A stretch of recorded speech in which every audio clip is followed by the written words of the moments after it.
భక్త కన్నప్పకి, సాలెపురుగుకి, పావుకి, ఏనుగుకి శ్రీకాళహస్తి క్షేత్రంతో ఎటువంటి అవినాభావ సంబంధం పేరుతో కలిపి ఉన్నదో అలాగే ధూర్జటికి కూడా ఉన్నది. సాహిత్య రూపము చేత ధూర్జటి ఆ క్షేత్రమునందు దర్శనమిస్తూనే ఉంటారు. మీరు ఒక విషయాన్ని ఆలోచించండి. సాధారణంగా ఇటువంటి పురాతనమైన ప్రాచీనమైన స్వయంభూ క్షేత్రములకు అనేక మంది కవులు వెడుతుంటారు. ఈ వెళ్ళినటువంటి కవులు స్తోత్రం చేస్తూ ఉంటారు స్వామిని. కొందరు ఆ స్వామిని ప్రధాన వస్తువుగా తీసుకుని కావ్యరచన చేసిన వాళ్ళు ఉన్నారు, గొప్ప గొప్ప గ్రంథరచన చేసిన వాళ్ళు ఉన్నారు. ధూర్జటి శతకరచన మాత్రమే చేశారు. శతకం అంటే ఒక 100, 116 ఇలా అంకెతో 2 ఒడ్లు కింద ఉండేటటువంటి శతకం. మీరు యువతల ఒడ్డులోంచి అందులోకి దిగి అవతల ఒడ్డు మీదకి ఎక్కియచ్చు. దాన్ని శతకము అంటారు. అంటే 116 పద్యములను చదువుతున్నప్పుడు మీరు కొన్ని భావతరంగములకు లోనవుతారు. కానీ కేవలము ఒక శతక రచన చేసినటువంటి ధూర్జటి శ్రీకాళహస్తి క్షేత్రంలో అంత శాశ్వతత్వాన్ని ఎలా పొందగలిగారు? నేను మిమ్మల్ని ఒక్క ప్రశ్న అడుగుతాను, మీరు ఒక్కసారి పరిశీలన చేయండి. మనకి ఆంధ్ర సారస్వతానికి సంబంధించినంత వరకు నన్నయ్య గారి దగ్గర ప్రారంభం చేస్తే నదీ ప్రవాహం 16వ శతాబ్దం దగ్గర కృష్ణదేవరాయలు 16వ శతాబ్దానికి ముందు కృష్ణదేవరాయల వారు పరిపాలించినటువంటి కాలము నడిమి బొడ్డు, బాగా లోతైనటువంటి ప్రవాహం ఉంది ఆ సమయంలో ఆంధ్ర సాహిత్యం. అష్టదిగ్గజాలు సాహిత్యాన్ని వెలగించారు. అందులో ఆంధ్ర కవితా పితామహ అల్లసాని పెద్దనామాచ్చ అని నన్ను పిలుచునట్టి అని చెప్పుకున్నారు పెద్దన గారు. అటువంటి పెద్దన గారు మనుచరిత్ర లాంటి ప్రబంధ రచన చేశారు. ఆయన కృష్ణదేవరాయల వారు రచించినటువంటి ఆముక్తమాల్యద కానీ, లేకపోతే తెనాలి రామలింగడిగా పుట్టి రామకృష్ణుడిగా మారినటువంటి తెనాలి రామకృష్ణుడు కానీ, లేకపోతే వేరొకరు నంది తిమ్మనగారు రాసినటువంటి పారిజాతాపహరణం కానీ, ధూర్జటి రాసినటువంటి కాళహస్తీశ్వర శతకంతో సమానంగా ఇవాళ ప్రజాబాహుళ్యంలో ఉన్నాయా? లేవు. కానీ ధూర్జటి రచించినటువంటి కాళహస్తీశ్వర శతకంలో కేవలం పరమేశ్వరుడికి సంబంధించిన స్తోత్రమే ఉన్నదా అని మీరు అనుకుంటే లేదు. అది నేనంటాను ఒక నడువడి శాస్త్రం, ఒక మానసిక శాస్త్రం. నాకైతే వ్యక్తిగతంగా అనిపిస్తూ ఉంటుంది, శంకరాచార్యుల వారి శివానంద లహరి చేత చాలా ప్రభావితులయ్యారు ధూర్జటి అనిపిస్తుంది. నిన్నను నేను ఉపన్యాసం పూర్తి చేసే ముందు ఒక పద్యంతో పూర్తి చేశాను. తమకంబొప్ప పరాంగనాజనుల పరద్రవ్యంబులన్ మృచ్యులింగ మహోద్యోగము చేయు నెమ్మనము అని. ఆ శ్లోకాన్ని మీరు కొంచెం పరిశీలన చేయండి. అలాంటి శ్లోకాన్ని సంస్కృతంలో శంకర భగవత్పాదులు శివానంద లహరిలో చెప్పారు. సదామోహాటవ్యాం చరతి యువతీనాంకుచగిరో నటత్యాశాఖాస్ఫటతి ఝడితి స్వైరమభితః కపాలిన్ బిక్షోమే హృదయ కపిమత్యంత చపలం దృఢాభక్త్యా బధ్యావా శివభవదధీనం కురు విభో అని. శంకరాచార్యుల వారిని దృష్టిలో పెట్టుకుని రచన చెయ్యని మహాకవి మీకు కనపడడం. మూకుడంతటి వాడు కూడా శంకర భగవత్పాదులు వాడినటువంటి మాటలకి తుల్యమైన మాటలు కొన్ని వేసి మూకపంచశతిలో శ్లోకాలు కనపడతాయి. అలాగే ధూర్జటి కూడా కొన్ని శ్లోకాలు శంకర భగవత్పాదులు శివానంద లహరిలో చేసినవి దృష్టిలో పెట్టుకుని కాళహస్తీశ్వర శతకంలో చెప్పారేమో అనిపిస్తుంది. అయితే నేను ఒక మాట అంటాను, ఇప్పుడు ఇది మరి సాహిత్య చౌర్యం అవుతుందా? శివానంద లహరిలో శంకర భగవత్పాదాచార్య స్వామి వారు చెప్పినటువంటి ఒక పద్యాన్ని ఆధారం చేసుకుని, ఒక శ్లోకాన్ని ఆధారం చేసుకుని, అందులో నువ్వు నా మనస్సనబడేటటువంటి కోతిని తీసుకుని నీ భిక్షాపాత్రలో నువ్వు భిక్ష తీసుకోవడానికి వెళ్ళేటప్పుడు అనువుగా ఉంటుంది కాబట్టి కోతిని చేతపట్టు అని శంకరులు పరమశివుడికి స్తోత్రం చేస్తూ చెప్పారు. ధూర్జటి దాన్ని మార్చి నేను దొంగని నీ పాదాలకేసి నా మనస్సు అనే దొంగని కట్టు అని మార్చారు. ఇద్దరూ మోహాటవ్యాం అన్న మాట గురించే మాట్లాడారు. మరి శంకర భగవత్పాదుల యొక్క అభిప్రాయాల్ని తీసుకుని కొద్దిగా మార్పు చేస్తే అది కించిత్ దోషభూయిష్టం కాదా అని అనుమానం రావచ్చు. ఇక్కడ నేను ఒక మాట చెప్తాను. ఇల్లు నాదే, నా ఇంటి పెరట్లోనే ఒక గులాబీ మొక్క ఉంది. నేను ఆ గులాబీ మొక్కకి సంబంధించినటువంటి ఒక కొమ్మనే తీసుకొచ్చి నా ఇంటి వీధిలో పాతాను. పెరట్లో ఏ పువ్వులు పూస్తోందో మొక్క అదే పువ్వులు వీధిలో పూస్తోంది. ఇప్పుడు నేను ఒక మొక్కని చౌర్యం చేసి తీసుకొచ్చి వేసుకున్నాను అని మీరు అనగలరా? పెరట్లో ఉన్న మొక్క నాది, వీధిలో ఉన్న మొక్క నాదే, ఒక మొక్కలోంచి తెచ్చాను కాబట్టి. దూర్జటి రూపంలో పలికినవాడు శంకరుడే, అమ్మవారే. శంకరాచార్యుల వారి రూపంలో పలికింది అమ్మవారే. బహుశా నాకైతే అనిపిస్తుంది ఆధునిక కాలంలో తెలుగు పద్యం రూపంలో ప్రత్యేకించి ఆంధ్ర రాష్ట్రంలో ఉండేటటువంటి భక్తుల్ని ఉద్ధరించడానికి దూర్జటి నోటి ద్వారా అమ్మవారు ఈ పద్యాలు పలికిందేమో అని నాకు అనిపిస్తుంటుంది. లేకపోతే సాధారణంగా శతకాల్లో భగవంతుడిని కీర్తన చేస్తారు తప్ప భగవంతుడి దగ్గరికి వెళ్ళి ఇంత నిష్కల్మషంగా, ఇంత నిజాయితీగా మాట్లాడగలిగినటువంటి నేర్పరితనం, అలా మాట్లాడగలిగినటువంటి స్వచ్ఛమైన హృదయం ఎవరికో తప్ప ఉండదు. తప్పు చెయ్యని వారు ఎవరండి ప్రపంచంలో? తప్పు చెయ్యని వారు ఎవరూ లేరు. కానీ తప్పు చేసినప్పుడు అయ్యా నా వల్ల పొరపాటు జరిగింది అని ఈశ్వరుడి ముందు నిలబడి అంగీకరించగలగడం ఎంత గొప్ప విషయం అది. దాన్ని ఎన్ని చోట్ల ఎన్ని రకాలుగా చెప్పాడండి అసలు మహానుభావుడు. రోషీరోజదు కామినీ జనుల తారుణ్యోరు సౌఖ్యంబులన్. నాకు ఒక్కొక్కసారి అనిపిస్తుంటుంది మనస్తత్వ శాస్త్రము ఆదిశంకరులు దూర్జటి అని ఒక ప్రసంగం చేస్తే కొన్నాళ్ళు, అంటే ఒక రోజులో ఏది కాదు, ఒక వారం రోజులో 10 రోజులో అసలు మనస్తత్వ శాస్త్రం గురించి శంకరాచార్యుల వారు దూర్జటి ఎలా మాట్లాడారు వాళ్ళ గ్రంథాల్లో అన్నది పరిశీలన చేస్తే మీకు ఎన్ని వజ్రాలు అందుతాయో. కాబట్టి దూర్జటి మహాపురుషుడు, ప్రథస్మరణీయుడు. ఆయన్ని తలుచుకుంటే చాలు మనం ఉన్నతిని పొందుతాం. నేను ఎందుకంటున్నానంటే ఈ మాట మనకి లెక్కకి తెలిసి 63 మందిని నాయనారులుగా చెప్తాం. వైష్ణవ సంప్రదాయంలో అయితే 12 ఆళ్వారులు అంటారు. ఆళ్వారులు అంటే వాళ్ళ ప్రయత్నం లేకుండా ఈశ్వరానుగ్రహం చేత భగవంతుని యొక్క సాయుధ్యమును లేదా సామీప్య సాలోక్యములను పొందినవారు. అలాగే శైవ సాంప్రదాయంలో వాళ్ళ ప్రయత్నం లేకుండా ఈశ్వరానుగ్రహం చేత ఉన్నత స్థితిని చేరినటువంటి వారు నాయనారులు. 63 మంది నాయనారులైతే దూర్జటి కూడా ఆ స్థాయిలోనే నిలబడిపోయి భగవంతుడి దగ్గరికి వెళ్ళేటప్పటికి మాత్రం చిత్తశుద్ధితో నమ్మకంతో మాట్లాడాడు. ఇవాళ మనం పూజ చేసేస్తాం పూజ గదిలో, యువతల గదిలోకి వచ్చేటప్పటికీ మనం చేసే పని ఈశ్వరుడు చూడటం లేదు అని మనకు ఒక నమ్మకం, మనం మాట్లాడే మాట ఈశ్వరుడికి తెలియట్లేదు అని మనకు ఒక నమ్మకం. మనకు ఆ నమ్మకం లేకపోతే, ఆ విశ్వాసం లేకపోతే మనం ఇన్ని పాపపు పనులు ఎలా చేయగలుగుతాం? కానీ దూర్జటి ఒకటి నమ్మాడు, నేను చేస్తున్న తప్పులన్నీ ఈశ్వర సాక్షిగానే జరుగుతున్నాయి, ఈశ్వరుడు చూస్తున్నాడు ఈ తప్పులని నమ్మాడు. కాబట్టి వెళ్ళి బుకాయించలేదు, నేను ఈ తప్పులు చేశానన్నాడు. మరి ఎందుకు మార్చుకో అని నువ్వు అడుగుతావేమో. నేను గెలవలేకపోతున్నాను నా ఇంద్రియాలని, నువ్వు గెలిపించని అడిగాడు. నాకు కోరిక ఉంది నిన్ను చేరాలని, కానీ చేరలేకపోతున్నా. కారణం ఏమిటంటే నా ఇంద్రియాలే. కాబట్టి శంకర, నువ్వు నా ఇంద్రియములను గెలిపించి నన్ను నీ వాణ్ణి చేసుకోని ఆర్తితో ప్రార్థన చేశాడు. అందుకే దూర్జటి కాళహస్తీశ్వర శతకంలో పద్యాలు ప్రత్యేకించి ఎవరికి రావాలి అంటే, నన్ను మన్నించండి, నేనంటాను వ్యక్తిగతంగా నా అభిప్రాయం, ఈ పద్యాలు ముందు రావలసింది ఎవరికంటే ఆడవాళ్ళకి రావాలి. మగవాళ్ళకి రాకూడదని నా ఉద్దేశ్యం కాదు, కానీ ఆడవాళ్ళకి రాకపోతే మీరు భవిష్యత్ తరాల పట్ల కొంత బాధ్యతారహితంగా ప్రవర్తించినట్టు. ఆడది ఇంట్లో చల్ల చేసుకుంటూ, వంట చేసుకుంటూ, ఇంట్లో పనులు చేసుకుంటూ, ఇల్లు ఉడ్చుకుంటూ ఒక పద్యం చదవడానికి లలితా సహస్రనామ స్తోత్రం అలా చదువుతానంటే కుదరదు.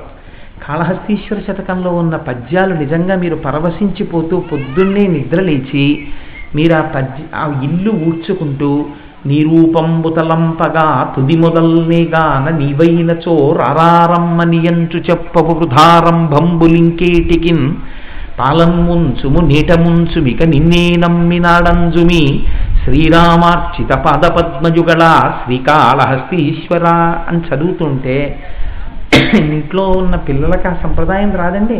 ఇంట్లో ఉన్న పిల్లలకు అవి పట్టుబడితే, అమ్మ ఏమిటమ్మా ఈ పద్యం అని అడిగితే మీరు అందులోంచి దాని వైభవాన్ని వర్ణిస్తుంటే పిల్లలు ఎంత సన్మార్గంలోకి పెడతారు.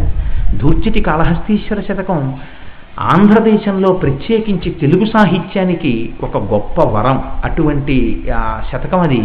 సరే, అందులోంచి మీకు నేను ఇవాళ ఒక పద్యాన్ని వినిపించే ప్రయత్నం చేస్తాను.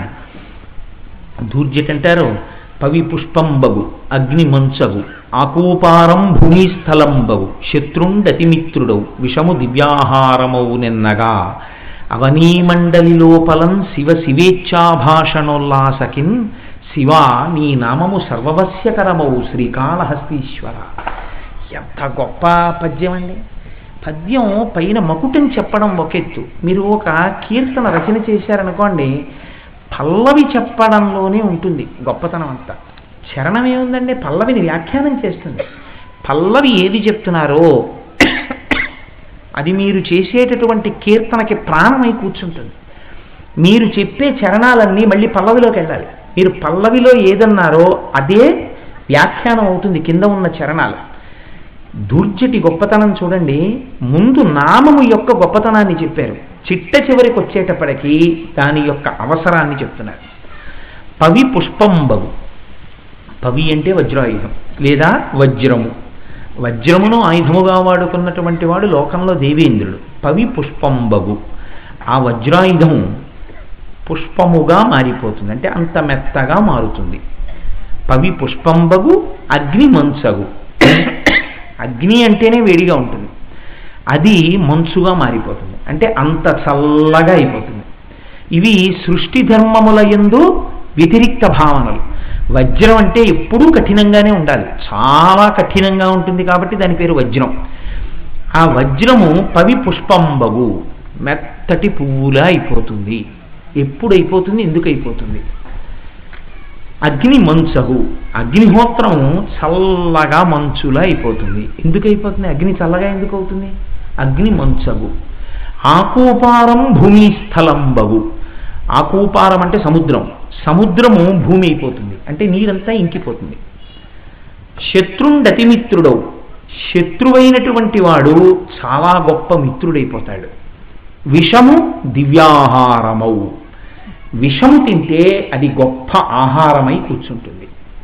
ఎప్పుడు ఎన్నగా ఆలోచించి చూస్తే శివ శివేచ్ఛాభాష నొల్లాసకిన్. ఎప్పుడూ శివ శివ శివ శివ శివ అని చెప్పడం అలవాటైన వాడు ఎవడున్నాడో వాడికి పైవి మారుతాయి. అంటే ఇందాక నేను ఎలా చెప్పానో అలా మారుతాయి. ఎందుకు మారలాగా అంటే మీ యందు ఆనుకూల్యతని పొందుతాయి పంచభూతములు కూడా. శివ శివేచ్ఛాభాషణోల్లాసకిన్. శివ నీ నామము సర్వవశ్యకరమవు. ఈ పద్యంలో ఉన్నటువంటి గమ్మత్ ఏమిటో తెలుసా అండి? లోకానికి చెప్పట్లేదు కాబట్టి జనులారా మీరు శివనామమును పట్టుకొనుడు అని చెప్పట్లేదు ఆయన, శివుడికి చెప్పుకుంటున్నారు. ఇదే మీరు పట్టుకోవలసినటువంటి గమ్మత్తు. ఆయన మీకు బోధ చేయలేదు, నాకు బోధ చేయలేదు. దూర్జటి ఏది చెప్పుకున్నా శివుడికి చెప్పుకున్నాడు. శివుడికి చెప్పుకుంటున్నాడు వెళ్ళి. ఏమని?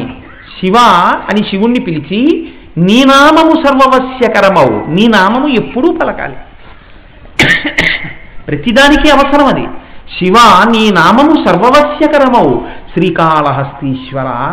మకుటం ఆ శివుణ్ణి శ్రీకాళహస్తి క్షేత్రంలో ఉన్నటువంటి శ్రీకాళహస్తీశ్వరుడిగా చూస్తున్నాడు కాబట్టి శివ శ్రీకాళహస్తీశ్వర. ఇందులో ఉన్నటువంటి మాటని మీరు కొంచెం పట్టుకోండి. పైవి ఎలా మారుతాయన్న విషయాన్ని నేను మీకు ఒకసారి విజ్ఞాపన చేస్తాను. అవి దేని కొరకు అంటే విచారణ చెయ్యమని. కవి యొక్క గొప్పతనం ఏమిటో తెలుసా అండి? మీకోసం చెప్తే దీన్ని వివరణ చెయ్యాలి. నేను రేపు పొద్దున్న లోకానికి తెలుస్తుందో తెలియదో వజ్రం పువ్వు ఎలా అవుతుంది అని వాళ్ళు అనుకుంటారేమో, అంటే మళ్ళీ తర్వాత పద్యంలోనో ముందు పద్యంలోనో పువ్వు వజ్రం పువ్వు ఎలా అయిందో అగ్ని మంచి ఎలా అవుతుందో వివరణ చెయ్యాలి. ఆయన మీకోసం చెప్పట్లేదు, ఆయన శివుడి కోసం చెప్పుకుంటున్నాడు. శివుడికి అర్థం అవ్వదని కాదు, తాను శివుడికి అర్థం అవ్వాలని చెప్పుకుంటున్నాడు. నేను ఈ స్థాయిలో ఉన్నాను కానీ నాకు తెలుసు శివ, నేను ఎన్ని తప్పులు చేస్తున్నా నా మనస్సు ఎక్కడుంటుందో తెలుసా? తప్పు చేస్తూ ఉంటాను, అయినా నా నాలుక శివనామం వదలలేదు, శివ శివ అంటూనే ఉంటుంది. శివ నీ నామము సర్వవశ్యకరమవు. నీ నామము వదిలిపెట్టకూడదు. శ్రీకాళహస్తీశ్వర, ఆ నామము రక్షించి తీరుతుంది. మీకు నేను ఇక్కడ ఒక్క మాట చెప్తే మీరు బాగా పట్టుకోగలుగుతారు. నేను మీకు ఒక ఉదాహరణ చెప్తాను చూడండి. కలియుగమంత ప్రమాదకరమైనటువంటి యుగము వేరొకటి ఉండదు. ఎందుచేత? మీరు యజ్ఞము చేయలేరు, యాగము చేయలేరు. ఎందుకు చేయలేరు అన్న విషయాన్ని పక్కన పెట్టండి, ఇప్పుడు అవన్నీ నేను చెప్తే చాలా కష్టం. యజ్ఞయాగాది క్రతువులు మీరు చేయలేరు, లేకపోతే విశేషమైన కార్యక్రమాలు చేయలేరు. అన్నిటినీ మించి 18 సెకండ్లకి మించి ఎవరైనా 18 సెకండ్లు కానీ విస్మృతి లేకుండా భగవంతుడి పాదములను ధ్యానములో చూడగలిగితే వాడు ముముక్షు, వాడు మోక్షానికి వెళ్ళిపోతాడు కలియుగంలో. అంటే 18 సెకండ్లు మనస్సు నిలబెట్టలేరు. ఇంత చంచలమైనటువంటి మనస్సు ఉంటుంది. ఇటువంటి స్థితిలో మిమ్మల్ని ఉద్ధరించడానికి ఏముంది కలియుగంలో?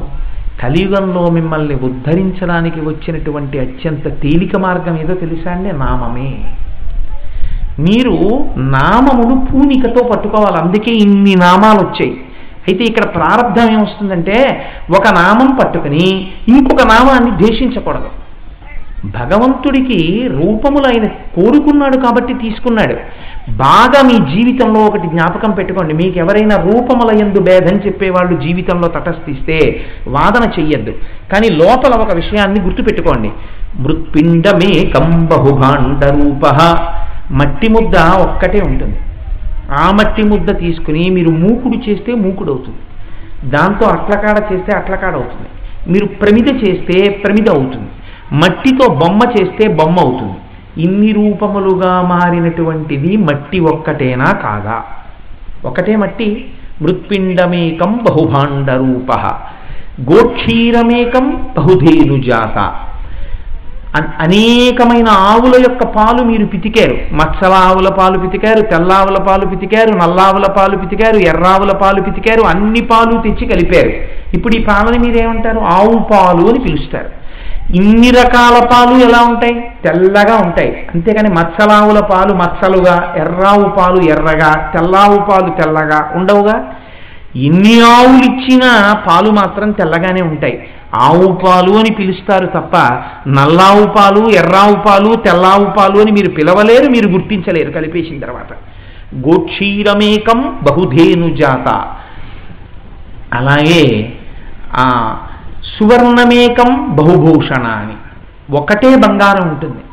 ఒకరి మెడలో మంగళసూత్రంగా ఉంటుంది, వేరొకరి చేతులకి గాజులుగా ఉంటుంది, నా మెడలో రుద్రాక్షలుగా ఉంటుంది, వేలికి ఉంగరాలుగా ఉంటుంది, కాలికి కడియాలుగా ఉంటుంది, భుజాలకి కేయూరములుగా ఉంటుంది.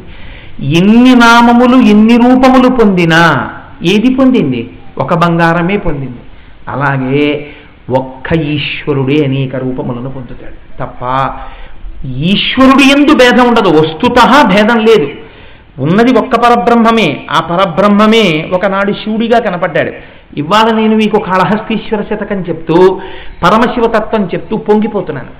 రేపు నేను నవంబర్ 5వ తారీఖున సూర్యకళామందిరంలో వేదిక మీద కూర్చుని శ్రీకృష్ణ కర్ణామృతం చెప్తాను. అప్పుడు నేను కృష్ణతత్వాన్ని తలుచుకొని పొంగిపోతాను. ఎందుకు పొంగిపోతాను?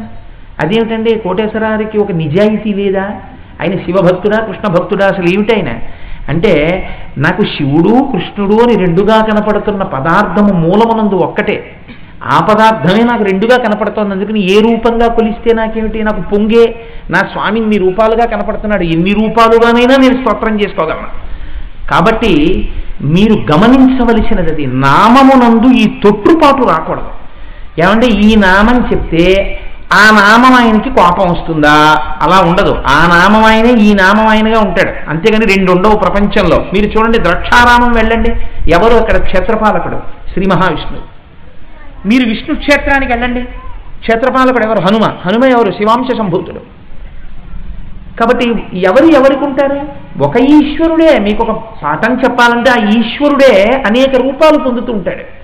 కాబట్టి ఒక్క పదార్థమే ఉన్నది అని మీరు గుర్తుపెట్టుకుని నామాన్ని గట్టిగా పట్టుకోవాలి. నామము యొక్క గొప్పతనం ఏమి మీకు చాలా తేలిగ్గా అర్థమైపోవడానికి నేను మీకు ఒక ఉదాహరణ చెప్తాను, మీరు పట్టేసుకోగలుగుతారు. నామం ఎటువంటిదో తెలుసా అండి? మీకు ఒక పుచ్చిపోయిన కర్ర ఒకటి దొరికింది అనుకోండి, మీరు తెలియక సరదాగా కర్ర తీసుకుని చేత్తో పట్టుకుని ఎక్కడో కూర్చుని ఇలా దాన్ని ఒంటి మీద కొట్టుకుంటూ కూర్చున్నారు. కాసేపటికి మీరు చూసేటప్పటికి మీ ఒడి నిండా పురుగులే. ఏమిటి ఈ పురుగులు ఎక్కడి నుంచి వస్తున్నాయని చూశారు. కర్ర అంతటా పురుగులు ఉన్నాయి. ఈ కర్రకి ఇదేంటి ఎక్కడున్నాయి పురుగులని చెప్పడానికి లేదు, కర్ర అంతా పురుగులే. ఇప్పుడు ఆ కర్రకి ఒక ఆయన ఏం చేశాడంటే, ఎండిపోయిన కర్ర కనుక, పుచ్చిపోయిన కర్ర కనుక, పురుగులతో ఉన్న కర్ర కనుక రెండు వైపులా అగ్నిహోత్రం వెలిగించాడు. రెండు వైపులా అగ్నిహోత్రం వెలిగించబడినటువంటి కర్ర యొక్క వేడి చేత, సెగ చేత, పొగ చేత, ఆవరిస్తున్న మంటల చేత నిశ్శేషముగా అన్నీ మరణించేవి ఏవి? ఆ వస్తువుతో పాటు కాలిపోయేవి ఆ పురుగులు. నామము అనేక పాపములు చేసి పుచ్చిపోయిన కర్ర వంటి కర్రకి రెండు వైపులా అంటించిన అగ్నిహోత్రము వంటిది. ఆ నామము మీరు పట్టుకున్నారనుకోండి, పట్టుకుంటే ఏమవుతుంది? అందుకే పెద్దలు అంటారు, నామం చెప్పలేనటువంటి స్థితి ఒకటి ఉంటుంది. నిద్రపోతున్నప్పుడు మీరు నామం చెప్పలేరు. అందుకే 11 మాటలు మీ ఇష్టదేవతా నామం చెప్పుకుని మీరు నిద్రలోకి వెళ్ళిపోతే తర్వాత మాట్లాడకూడదు. ఇంకా 11 సార్లు ఇష్టదేవతా నామం చెప్పి మీరు నిద్రపోతే ఆ నిద్ర మళ్ళీ ఉదయం తెల్లవారి లేవగానే మీరు భగవన్నామంతో నిద్రలేస్తే ఏదో ఒక నామం చెప్తూ నిద్ర. అందుకే ప్రాతస్మరామి ఇచ్చారు శంకరాచార్యులు వారు. నిద్రా సమాధి స్థితి. ఆ నిద్రంతా సమాధి. ఎంత అదృష్టం చూడండి. నామము పట్టుకున్న వాడి గొప్పతనం ఎలా ఉంటుందంటే, తామరాకు బురద నీటిలో ఉంటుంది, కానీ బురద నీరు తామరాకు అంటుకుంటుందా? అంటుకోదు. దానికి ఒక రకమైనటువంటి జిగురు లాంటిది రాసినట్టుగా ఉంటుంది. అందుకని నీటి చుక్క పడినా ముత్యంలా మెరుస్తుంది తప్ప ఆకు కట్టుకోదు. కొమ్మరి పురుగు పేడలో తిరుగుతుంది, కానీ కొమ్మరి పురుగుకి పేడ అంటుకోదు. బాతు బురద నీటిలో తిరుగుతుంది, కానీ బాతుకి బురద అంటుకోదు.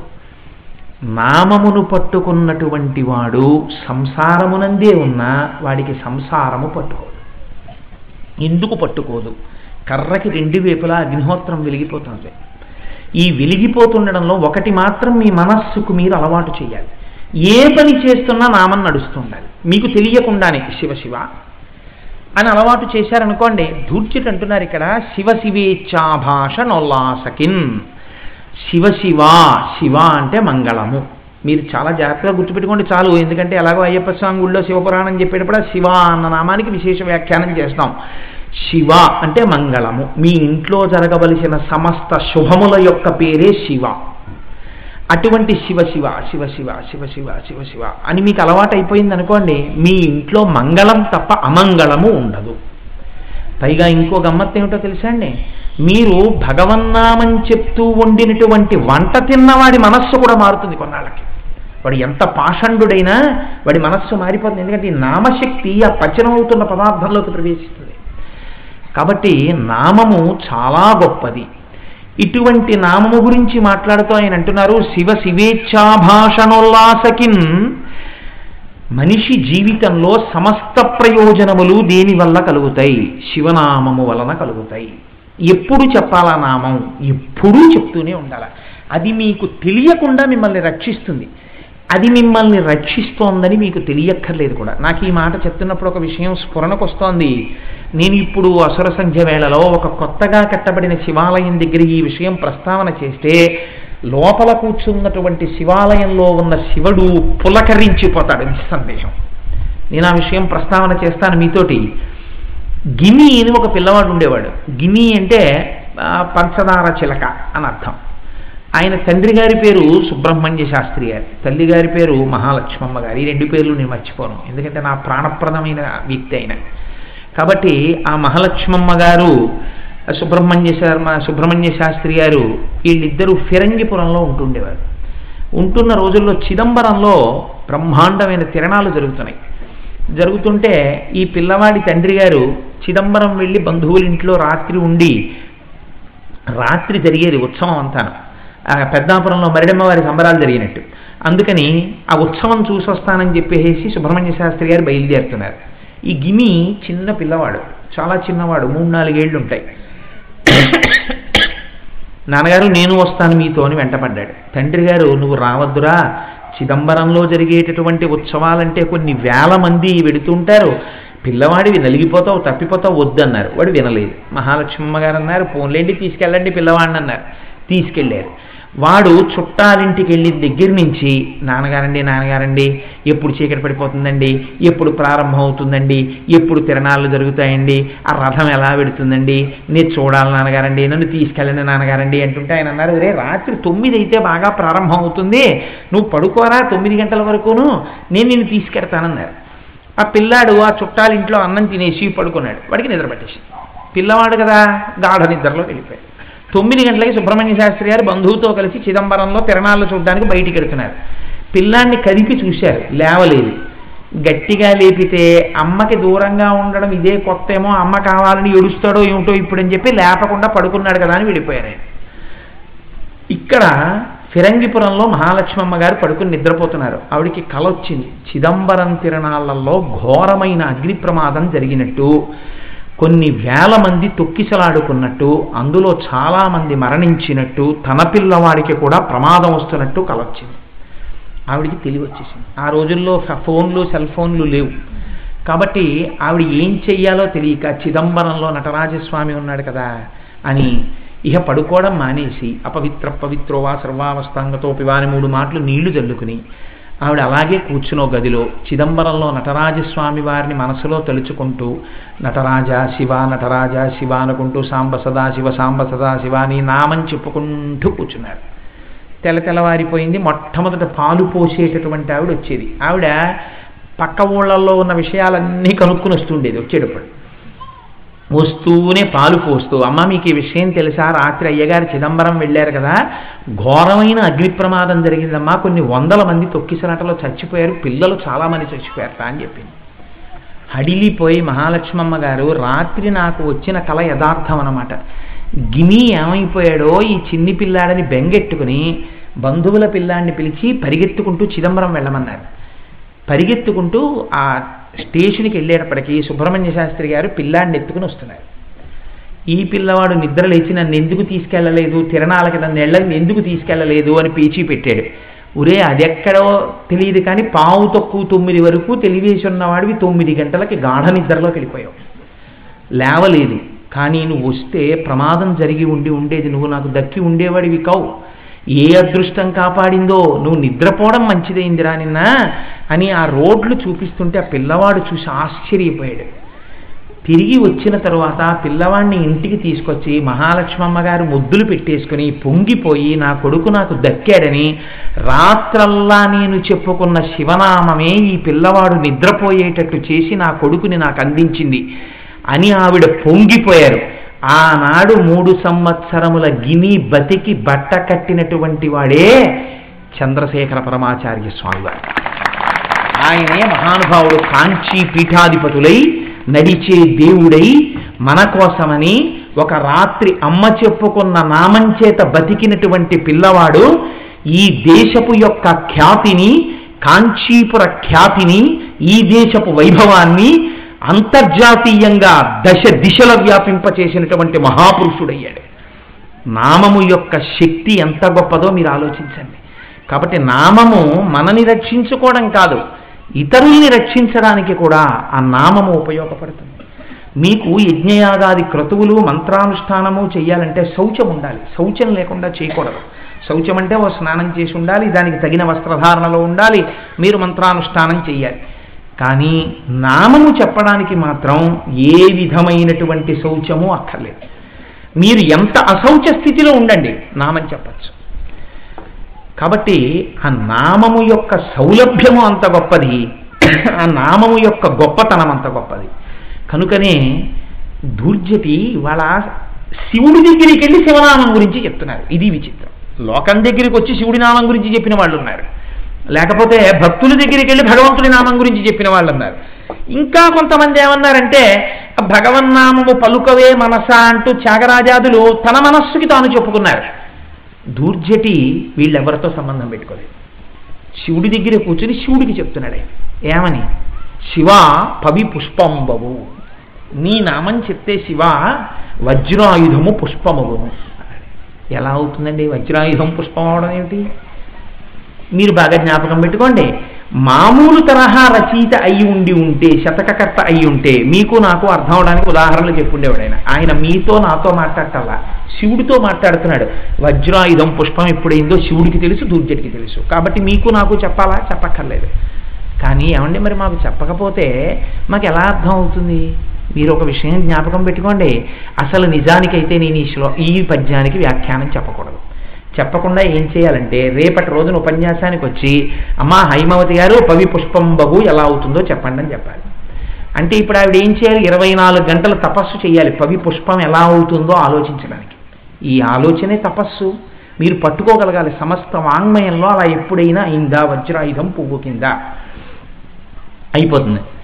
అగ్ని మంసగు, అగ్ని మనసు ఎప్పుడైంది చెప్పండి గోపి గారు అని ఎల్లుండి అడగాలి. 48 గంటల తపస్సు తర్వాత గోపి గారు ఎల్లుండి చెప్పవలసి ఉంటుంది అగ్ని మనసు ఎలా అవుతుందో. అంటే 48 గంటల తపస్సు ఆయన చెయ్యాలి. ఇలా మీ మనస్సుని శివుడి దగ్గరికి చేర్చి శివుడి గురించి ఆలోచింప చెయ్యడం ఆయన ప్రయత్నం ఒక రకంగా. సరే అంత అల్లరి ఇప్పుడు నిజంగా రేపు పొద్దున్న నువ్వు అడుగుతావా ఏమిట్రా కొంప తీసంటే నేను అడుగుతానంటే రారేమో అసలు, లేదు వస్తారు పాపం వాళ్ళు అటువంటి వాళ్ళు కారు. కానీ నేనేం మిమ్మల్ని అలా ఇబ్బంది పెట్టను, మీరు నన్ను ఏదో నేను చెప్తాను అనుకుని వచ్చారు కాబట్టి నేనే నాకు తెలుసున్నది చెప్పే ప్రయత్నం చేస్తాను. పవి పుష్పం బగు ఎక్కడైంది మీకు నేను ఒక ఉదాహరణ అందించే ప్రయత్నం చేస్తాను. పూర్వకాలంలో చ్యవనుడు అని ఒక మహర్షి, చాలా ఆశ్చర్యకరమైనటువంటి జననము ఆయన. ఆ చ్యవన మహర్షి ఒక సరోవరానికి దగ్గర ఉన్నటువంటి ప్రదేశంలో కూర్చుని ఆయన తపస్సు చేసుకుంటున్నాడు. ఆయన గొప్ప పరమశివ భక్తుడు చ్యవన మహర్షి. శివభక్తుడు అన్నప్పుడల్లా మీరు ఒక విషయం గుర్తుపెట్టుకోండి, శివ అమ్మవారికి భక్తుడు. కాబట్టి ఆయన తపస్సు చేస్తున్నాడు. ఒళ్ళంతా పొదలు పట్టేశాయి, పుట్టలు పట్టేశాయి. ఆయన లోపల కూర్చుని ఇంద్రియాలన్నిటినీ అరికట్టి తపస్సు చేస్తున్నాడు. తపస్సు చేస్తుంటే చిత్రం ఏమిటంటే చ్యవనుడు కన్నులు తెరిచి ఉన్నాడు, కన్నులు మాత్రం మూతపడలేదు. ఎందుకు మూతలు పడలేదు? తపస్సు చేసేవాడు కళ్ళు తెరిచి తపస్సు చేయడం ఏంటండి అంటే, నేను వేదిక మీద చెప్పచ్చో చెప్పకూడదో కానీ కన్నులు తెరిచి అలా భావ సమాధిలోకి వెళ్ళిపోయేటటువంటి స్థితి ఒకటి ఉంది శాస్త్రంలో. అలా వెడతారు, కన్నులు తెరిచి ఉంటారు, కన్నులు తెరిచి యోగ సమాధిలోకి వెడతారు. అమ్మవారి భక్తులలో ఒక రకమైన మంత్రోపాసన చేసిన వాళ్ళకి ఈ స్థితి కలుగుతూ ఉంటుంది. కాబట్టి ఇప్పుడు చ్యవనుడు కన్నులు తెరిచి యోగ సమాధి ఎందున్నాడు. ఈ స్థితిలో శర్యాతి అనబడేటటువంటి సూర్యవంశపు రాజు 400 మంది భార్యలతో కలిసి జలక్రీడలు ఆడుతున్నాడు. 400 మంది భార్యలకి కలిపి ఒక్కతే కూతురు సుకన్య, మహాందగత్తె. ఆవిడ చెలికెత్తెలతో కలిసి ఆ పక్కన ఉన్నటువంటి ఉద్యానవనంలో ఆడుకుంటారు. ఆడుకుంటూ పరిగెత్తికెళ్ళి యథాలాపంగా ఓ పొదరిల్లు దగ్గర కూర్చుంది. ఆవిడ కూర్చుని ఇలా చూసింది ఆ పొదరింటి వంక. ఆ పక్కనే చ్యవనుడు తపస్సు చేస్తున్నాడు. అంత పుట్ట పట్టేసింది. ఒక్క కన్నులు ఉన్నటువంటి చోట మాత్రం ఆ తేజస్సుకి భయపడి పుట్ట పెట్టడం వదిలేసి, అందుకని కన్నులు రెండు మాత్రం ఆ పుట్ట లోపల నుంచి కాంతి శిఖలు వస్తున్నట్టుగా వస్తోంది, దీప్తి లోపల నుంచి. చూసింది సుకన్య, ఏమిటి 2 మినుగుడు పురుగులు ఉండాలి బహుశా, ఈ 2 కన్నాల్లోంచి ఇంత కాంతి ఎందుకు వస్తోందని ఒక పుల్ల తీసి ఒక కన్నంలోకి పొడిచింది. పొడిస్తే ఆయన కంట్లో గుచ్చుకుని ఆయన కన్ను పోయి నెత్తురు కారింది. ఆయన అప్పటికి తపస్సమాధిలో ఉన్నాడు. వాక్కు గబగబా పైకి రాదు, ఆహారం లేదు, దాని చేత నీరసించిన కంఠంతో కళ్యాణి ఆగు ఆగు అంటున్నాడు. వినకుండా 2వ కంట్లో పొడిచింది. 2 కళ్ళు పోయి నెత్తురు కారిపోతుంది. ఆయన ఎవ్వరినీ శపించలేదు, ఆయన అలాగే ఉండిపోయాడు. ఈ పిల్ల ఆటలాడుకుని వెళ్ళిపోయింది. కానీ పిల్లకి ఏదో అనుమానం వచ్చింది. పుల్ల పెట్టి పొడిచినప్పుడు ఏవో మెత్తగా తగిలి ఏదో మూలుగు వినపడింది అని భయపడింది. రాజు వెళ్ళిపోయాడు, రాణులు వెళ్ళిపోయారు, పిల్ల వెళ్ళిపోయింది. కానీ మహర్షికి జరిగినటువంటి అగౌరవం పట్ల ప్రకృతి కోపాన్ని పొందింది. భక్తుల జోలికి వెళ్ళకూడదు, చాలా ప్రమాదం. అలా వెళ్ళేసరికి అందరికీ కూడా మలమూత్ర బంధనం అయిపోయింది. ఎవ్వరికీ మూత్ర విసర్జన అవ్వట్లేదు, మల విసర్జన అవ్వట్లేదు. కడుపులు పట్టుకుని సైనికులు, రాజు, రాణులు అందరూ ఇబ్బంది పడుతున్నారు. మంత్రుల్ని పిలిచి అడిగాడు ఎందుకు ఇలా జరిగిందని. బహుశా ఎవరో ఒక మహర్షి పట్ల అపచారం జరిగి ఉండాలి. అప్పుడు ఎక్కడ జరిగింది చూడమన్నాడు. అందరూ వెళ్ళారు, వెతికారు. నెత్తురు కారుతున్నటువంటి పుట్ట కనపడింది. అలా కిందకి నెత్తురు కారుతోంది. చూసి వచ్చి చెప్పారు, తపస్సు చేసుకుంటున్నటువంటి చ్యవనుని యొక్క కన్నులు ఎవరో పొడిచేశారు. రాజు గబగబా వెళ్ళి ఆఖరికి గుర్రాలకి కూడా మలమూత్ర బంధనం అయిపోయింది, జంతువులకి కూడా. ఆయన పడుతున్న బాధ అటువంటిది. రాజు వెళ్ళి అన్నాడు, అయ్యా పొరపాటు అయిపోయింది, మీ 2 కన్నులను పొడిచేశారు. కాబట్టి నా దగ్గర ఉన్నటువంటి సేవకులలో కొంతమంది సేవకుల్ని మీకు వినియోగిస్తాను, వారు జీవితాంతం మీకు సేవ చేస్తారు, మీ 2 కన్నులు లేనటువంటి లోటు వాళ్ళు తీరుస్తారు.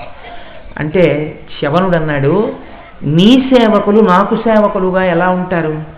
వాళ్ళు నా యందు భక్తితో ఉంటారా? పైగా నాకు ఇప్పుడు కళ్ళు లేవు, నేను ఒకసారి పిలిస్తే వాళ్ళు ఎక్కడికో వెళ్ళిపోతారు, నన్ను ఎందుకు చూస్తారు? కళ్ళు లేకపోయినా నన్ను పరమ ప్రేమతో చూడాలంటే ఎవరు చూడాలి? నన్ను కట్టుకున్నదైతే చూస్తుంది, అయ్యో నా భర్తని, కనుక నీ కూతుర్నిచ్చి నాకు వివాహం చేయండి. అంటే ఆశ్చర్యపోయి లేక కలిగినటువంటి ఒక్కగానొక్క కుమార్తె. ఆ పిల్లను ఎలా ఇస్తాడు? కాబట్టి ఇవ్వడం మానేసి అంతఃపురానికి వెళ్ళిపోయాడు. ఈ విషయం సుకన్యకి తెలిసింది. ఆవిడ వచ్చి తనంత తానుగా తండ్రికి విజ్ఞాపన చేసింది. మీకు కష్టం వచ్చిందని నేను అంటలేదు, నేను అటువంటి మహాపురుషుడికి ఇల్లాలినై ఆయన సేవ చేసుకోవడం కన్నా నాకు అదృష్టం ఏముంటుంది? ఒక మహాపురుషుడికి ఇల్లాలవడంలో ఉన్న అదృష్టం ఎప్పుడంటే ఆయనకి అన్నం వండి పెట్టచ్చు, ఆయన పూజామందిరం సర్ది పెట్టచ్చు, ఆయన భగవంతుని యొక్క సేవ చేసుకుంటుంటే ఉపకారం చెయ్యొచ్చు. అన్నిటినీ మించి అంత భగవంతుణ్ణి నమ్ముకుంటున్నటువంటి వాడు అస్వస్థతతో ఎప్పుడైనా పడి ఉంటే ఆయనకి చేసిన శుశ్రూష ఎంత గొప్ప ఫలితం. కాబట్టి అంధుడైనటువంటి చవనుడికి నేను చేసేటటువంటి సేవా ఫలితం అంతా ఇంత కాదు. కాబట్టి నేను ఆయన్ని భర్తగా మనసారా వరిస్తున్నాను, నాకు ఆయన్ని ఇచ్చి వివాహం చేయమని అడిగింది. సరే, శర్యాతి మహర్షి వాళ్ళిద్దరికీ వివాహం చేసి పంపేశారు. పంపేసిన తర్వాత ఇద్దరు అరణ్యానికి వెళ్ళిపోయారు. నిజంగా ఆవిడ చేసింది మహాతల్లి దేవీ భాగవతం మీరు ఎప్పుడైనా చదివితే మీకు కనపడుతుంది ఎంత శుశ్రూష చేసిందో. ఇటువంటి తల్లి ఒకనాడు దగ్గరలో ఉన్నటువంటి సరోవరంలో స్నానం చేసి నీరు తీసుకురావడం కోసమని వెళ్ళింది. సూర్యపుత్రులైనటువంటి అశ్వినీ దేవతలిద్దరూ ఆవిడికి సాక్షాత్కరించారు. అక్కడ తిరుగుతున్నారు వాళ్ళు. అశ్వినీ దేవతలంటే వాళ్ళు దేవ వైద్యులు. వాళ్ళు చెయ్యనటువంటి వైద్యం ఉండదు, వాళ్ళు చాలా గొప్ప వైద్యులు. ఒక్క శంకర భగవత్పాదాచార్యుల వారి యొక్క భంగధర వ్యాధిని మాత్రమే వారు మాన్పలేకపోయారు, అభిచారిక ప్రయోగం కనుక. కాబట్టి ఆ అశ్వినీ దేవతలు ఈవిడ్ని చూసి, ఇంత అందగత్తవి, నువ్వు ఎవరి ఇల్లాలివి, నువ్వు ఎందుకు భూమి మీద నడుస్తున్నావు, సరే పెద్ద స్తోత్రం మొదలుపెట్టారు. ఆవిడంది, నేను మహానుభావుడైనటువంటి చవనుని యొక్క ఇల్లాలిని, నా తండ్రి శర్యాతి, నా భర్త అంధుడు, నేను ఆయనకి సేవ చేస్తూ ఉంటాను అని. అయ్యయ్యో, ఇంత అందగత్తెవి, నిన్ను తీసుకెళ్ళి ఆ అంధుడికి అంటగట్టాడా మీ తండ్రి? నువ్వు మా ఇద్దరిలో ఎవరో ఒకరిని వరించు, నిన్ను మేము వివాహం చేసుకుంటామన్నారు. అశ్వినీ దేవతలంటే విలిగిపోతుంటారు. ఆవిడంది, ధూర్తులారా ఎంత మాట అన్నారు, నేను సుకన్య ఆ చవనుని యొక్క ఇల్లాలిని, ఇలా మీరు మాట్లాడితే, మీ పరిధిని మీరు అతిక్రమిస్తే నేను మిమ్మల్ని శపిస్తాను. వాళ్ళిద్దరూ భయపడి తట్టుబాటుతో ఒక మాట అన్నారు. వాళ్ళు తెలిసనలేదు, తడబడి మాట అన్నారు. వాళ్ళు ఏమన్నారంటే, అయితే నువ్వు ఇంత శాపవాక్యాన్ని మా మీద వదిలిపెడతానంటున్నావు, భర్త యందంత ప్రీతి ఉన్నదంటున్నావు, మేము ఒక చిన్న పరీక్ష పెడతాం, నీ భర్తకి వచ్చిన అంధత్వాన్ని రూపుమాపేస్తాం, నవయవ్వనంలోకి తీసుకొచ్చేస్తాం, మాతో సమానమైన కాంతిని పుష్టిని తుష్టిని ఇచ్చేస్తాం. కానీ నీ భర్త మేము కలిసి సరోవరంలో స్నానం చేసినప్పుడు ముగ్గురం ఒక్కలాగే ఉంటాం, చవనుడిగానే ఉంటాం. మా ముగ్గురిలో ఎవరు నిజమైన చవనుడో నువ్వు గుర్తుపట్టాలి. నువ్వు గుర్తుపట్టలేక ముగ్గురిలో మా ఇద్దరిలో ఎవరినైనా చవనుడంటే వారికే ఇల్లాలి కావాలన్నారు. ఆవిడ తాను చెప్పలేదు ఈ మాట, ఆవిడ అంగీకారం చెప్పలేదు, చవనుడికి వెళ్ళి చెప్పింది ఆశ్రమంలో, ఇలా అంటున్నారు దేవవైద్యులని. ఆయన ఎంత గొప్పవాడో చూడండి. చవనుడు ఆయన అన్నాడు, తడబడి కానీ పొరపాటున కానీ దేవతలన్న మాట వ్యర్థం కారాదు. దేవతలు ఒక మాట అంటే అది నిజం అవ్వాలి.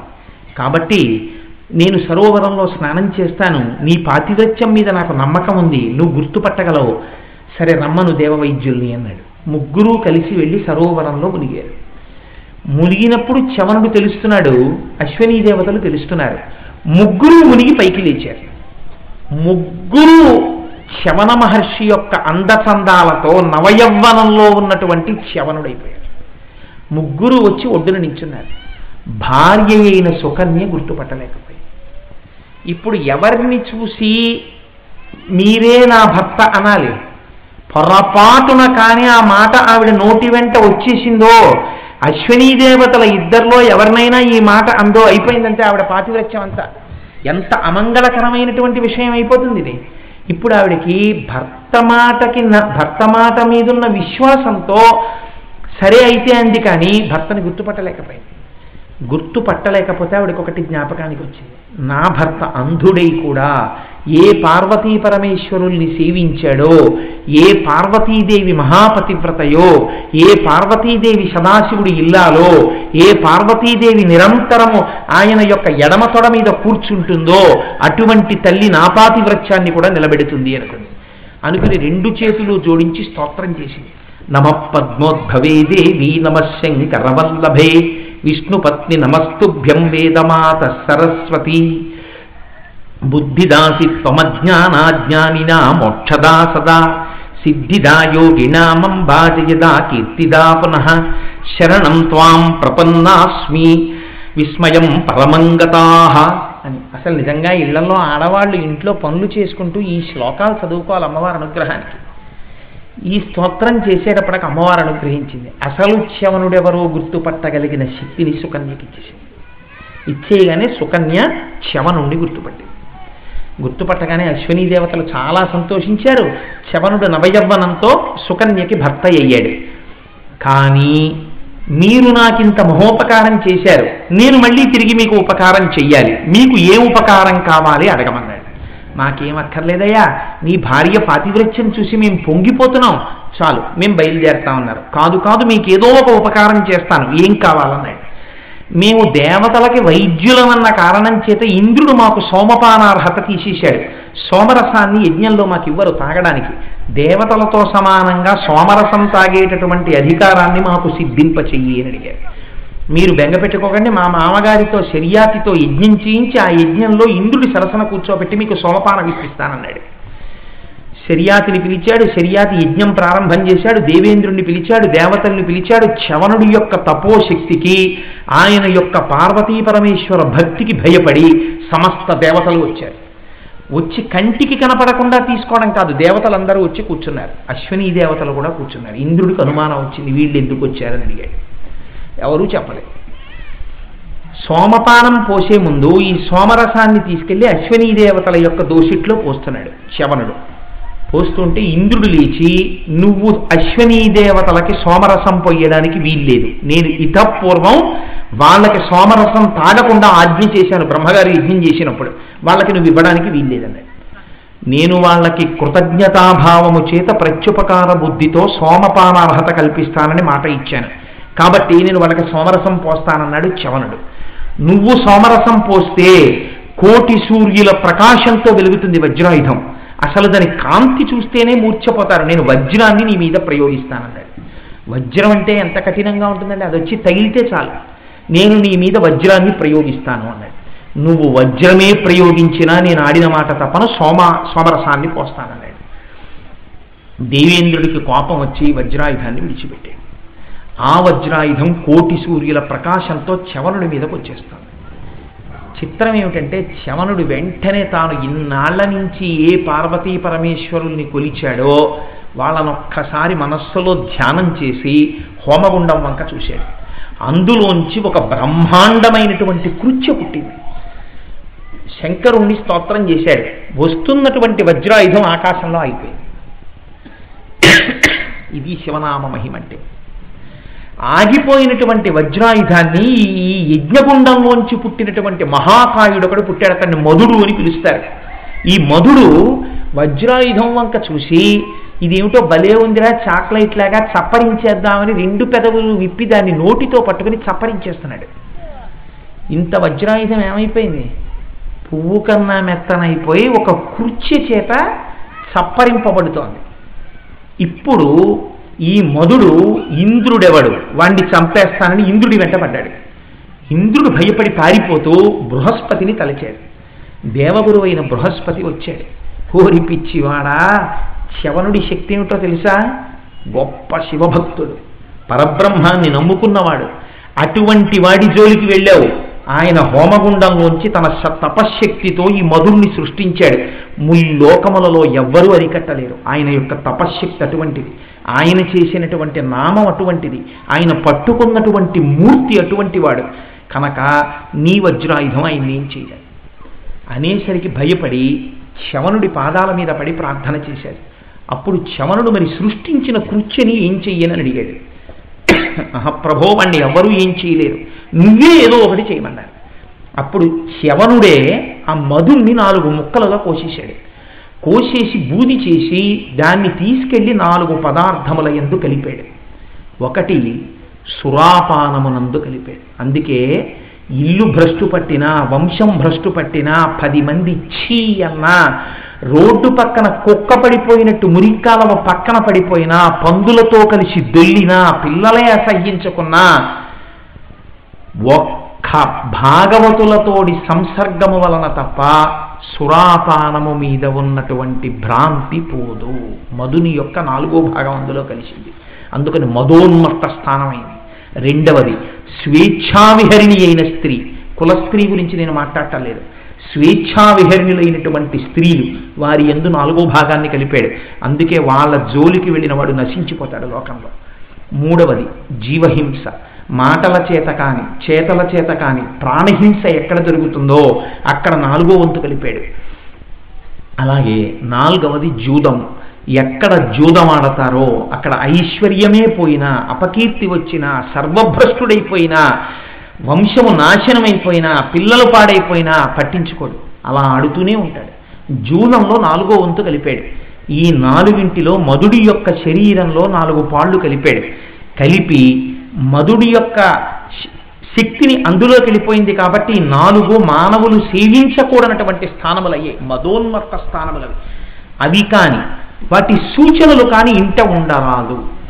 మీరు తీసుకొచ్చి మీరు ఆడకపోవచ్చు, ఏముందంటే ఏదో ఇలా ఆడుకునేదే కదా అని మీరు తీసుకొచ్చి ఒక కట్ట ఇంట్లో పెట్టారనుకోండి, మీరు ఆడకపోవచ్చు ఇంట్లో, కానీ జ్ఞాపకం పెట్టుకోండి అది మధోన్మత్త స్థానం. ఎప్పటికో అప్పటికి అలా ఇంట్లో ఉన్నటువంటి ఆ అట్ట ముక్కలు మీ మొత్తం ఐశ్వర్యాన్ని తీసుకెళ్ళిపోతాయి. ఎందుకని? ఆ స్థానం అటువంటిది. అందులో మధుడి 4వ భాగం ఉంది.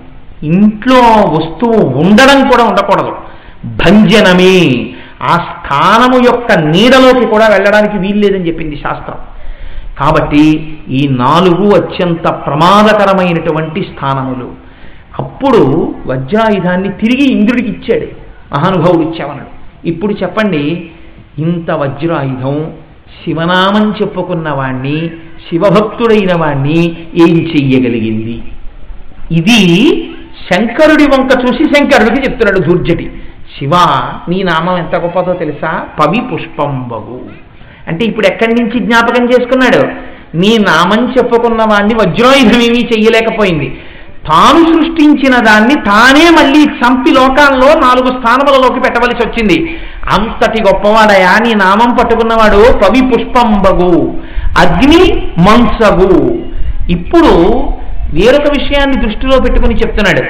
ఇది దుర్జటి కాలము జరిగినటువంటి నాటికి జరిగి ఉండకపోవచ్చు, కానీ వేరొక విషయం దృష్ట్యా మీరు దీన్ని దృష్టిలో పెట్టుకోవాలి.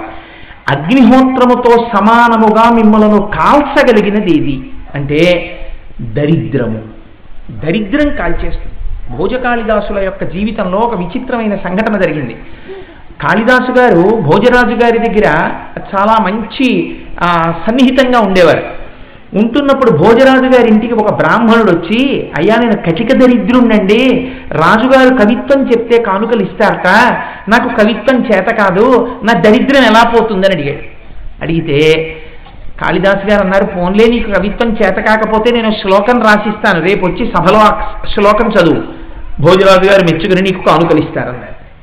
అంటే ఆ కవి ఆయన వచ్చిన బ్రాహ్మణుడు అన్నాడు, అయ్యి బాబోయ్, నాకు మహారాజు గారి వంక చూసి సభ వంక చూసేటప్పటికీ అందున భోజరాజు సింహాసనంలో ఉండగా నేను రాయని పద్యాన్ని నా పద్యం అని చెప్పి చదవాలంటే నాకు నోరు రాదు, మర్చిపోతాను. అందుకని మహాప్రభు నేను చదవలేను, కాబట్టి మీరు నాకు ఏదైనా ఉపకారం చేయాలన్నాడు. వీడు పద్యం రాసి శ్లోకం రాసి ఇచ్చినా చదవలేడు అని కాళిదాసు గారు అన్నారు, సరే రేపు నువ్వు సభకి రా, బయట పడుకునుండు, నేను కబురు చేస్తాను, లోపలికి రా, వచ్చిన తర్వాత నేను ఏదో చెప్పి నీ దరిద్రం పోవడానికి మార్గం చూస్తానన్నారు. ఉట్టి చేతులతో రాకు, ప్రభు దర్శనానికి ఉట్టి చేతులతో వెళ్ళకూడదు, ఏదైనా పట్టుకుని రా అన్నారు.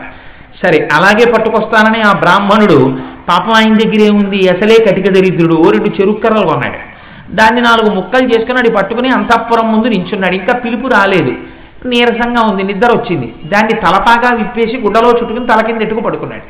ఈయనకన్నా దరిద్రుడు అక్కడ అటువైపు వెళ్ళిపోతూ చెరుక్కర్రలు బాగానే ఉన్నాయని చెరుక్కర్రలు మెల్లిగా లాగేశాడు. లాగేసి ఈ బ్రాహ్మణుడు కదులుతాడేమోనని సగం కాలి ఆరిపోయిన కొరకంచులు తీసుకొచ్చి ఆ గుడ్డలో పెట్టి వెళ్ళిపోయాడు.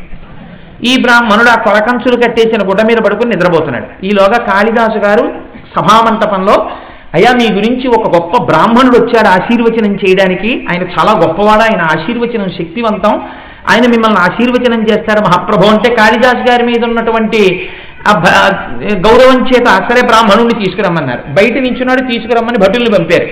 తీరా భటులు బయటికి వచ్చేటప్పటికి కాలిపోయిన కొరకంచులు గుడ్డ ముక్కలో చుట్టుకుని నిద్రపోతున్నాడు ఈయన. ఆ భటులు వచ్చి, నువ్వేనా కాళిదాస్ గారు పిలిస్తే రావడం కోసం ఇక్కడ పడుకున్నవాడివి అన్నారు. నేనే అన్నాడు. రా, నిన్ను ప్రభువు పిలుస్తున్నారన్నారు. చెరుకు కర్రలు లేవన్న విషయం చూసుకోకుండా ఆ బట్టల మూట సంకలో పెట్టుకుని గబగబా లోపలికి వెళ్ళిపోయాడు. పోనీ అక్కడికి వెళ్ళైనా చూసుకున్నాడా? కొరకంచులని చూడకుండా, ప్రభో మీ దర్శనం కోసమని రిక్తహస్తాలతో రాకూడదని మీకు కానుకలు తెచ్చానని గబగబా ఒక్కొక్కటి తీసి సింహాసనం పక్కన పెట్టాడు. అవి సగం కాలి ఆరిపోయిన కొరకంచులు, పరమ అమంగళకరమైన వస్తువు కొరకంచు. అది తీసుకెళ్లి సింహాసనం పక్కన పెట్టాడు. క్రుద్ధుడయ్యాడు భోజరాజు. ఎంత ధూర్తుడురా ఈ బ్రాహ్మణుడు, ఆశీర్వచనం చేస్తానని కొరకంచులు తెచ్చి సింహాసనం పక్కన పెడతాడా అని. రాజు కనుగుడ్లు ఎరుపెక్కడం చూశారు కాళిదాసు గారు. అయ్యో, నిష్కారణంగా నా వల్ల ఈ బ్రాహ్మణుడు చచ్చిపోతాడేమిటో అని, మహారాజా మీరు తొందరపడకండి, ఈ మహానుభావుడు సంకేత రూప ఆశీర్వచనం మీకు చేశాడు. ఏమిటి చేశాడు నాకు ఆశీర్వచనం అన్నారు భోజరాజు గారు. నిష్కారణంగా రామాయణంలో హనుమ సుందరకాండలో అశోకవనాన్నంతటినీ తగలబెట్టేశారు. అశోకవనాన్ని తగలబెట్టాడన్న కీర్తి స్వామి హనుమకి చెందింది. ఖాండవనాన్నంతటినీ అగ్నిహోత్రుడు కాల్చేశాడు. ఖాండవనాన్ని కాల్చేశాడు అర్జునుడి యొక్క శక్తితోటి అని అగ్నిహోత్రుడికి, అర్జునుడికి, కృష్ణుడికి ఆ కీర్తి వెళ్ళింది. కానీ మహాప్రభో, ఈయన్ని కాలుస్తున్న దరిద్రాన్ని కాల్చగలిగిన వాడు ఇప్పటిదాకా ప్రపంచంలో కనపడలేదు. అది కాల్చేస్తే ఇదిగో కొరకంచులో అయిపోయాను, నా దరిద్రాన్ని కాల్చగలిగిన వాడివి నువ్వే భోజరాజా అని చెప్పడానికి కొరకంచు అక్కడ ఎత్తాడు. నీ దానశక్తితో బ్రాహ్మణుడిని గెలవమన్నాడు. అక్షరలక్షలు ఇచ్చి పంపించాడు. బ్రాహ్మణుడు కోటీశ్వరుడే కాళిదాసు గారి కాళ్ళ మీద పడ్డాడు. నేను ఈ విషయం ఎందుకు మీకు చెప్పానంటే, అగ్నిమంసం కొరకంచు ఐశ్వర్యానికి మార్గమైందా లేదా? కాళికాదేవి అనుగ్రహం. అమ్మవారిని ఒక్కసారి మనసులో ధ్యానం చేస్తే కాళిదాస్ గారికి అంతే, ఆ సమయస్ఫూర్తితో బయటపడగలిగిన శక్తి వచ్చేసేది. కాల్చగలిగినది కాల్చకుండా అయిపోతుంది. నేను మీకు ఒక ఉదాహరణ ఇంకొకటి చూపిస్తాను. శివాలయ ప్రాంగణంలో కూర్చుని కేవలం ఇలాంటివి విన్నంత మాత్రం చేత మన పాపరాశి ధ్వంసం అయిపోతుంది. ఇది యథార్థముగా జరిగినటువంటి సంఘటన. నేను చెప్తున్నవి ఏవీ కృతకములు కావు, నేను చెప్తున్నవన్నీ యథార్థ సంఘటనలే. వెనకటికి నందనార్ అని ఒక మహాభక్తుడు ఉండేవాడు. ఆ నందనార్ చిదంబరంలో స్వామి దర్శనం కోసమని బయలుదేరుతూ తన యొక్క యజమాని అయిన బ్రాహ్మణుణ్ణి వెళ్ళి ఒక్కసారి చిదంబరంలో జరిగేటటువంటి స్వామి ఉత్సవాన్ని దర్శించి వస్తాను, అవకాశం ఇమ్మని అడిగాడు. అడిగితే ఆ బ్రాహ్మణుడు పంపడానికి ఇష్టపడలేదు. ఎట్టకేలకి ఇంకా వీడు వింటలేదని 3 రోజుల లోపల మనకున్నటువంటి కొన్ని 100 ఎకరాల పొలాన్ని దున్నేసి విత్తనాలు నాటి పైరు పెంచి బాగా అవి ఆ పంట పండిన తరువాత ఆ కోతలు కోసేసి ధాన్యం తీసి బస్తాలకెత్తి ఇంటికి తెచ్చి బస్తాలు పెట్టి నువ్వు చిదంబరం వెళ్ళిపోవచ్చు అన్నాడు. చిదంబరం వెళ్ళిపోవచ్చు అన్న మాట ఒకటే వినపడింది నందనారికి.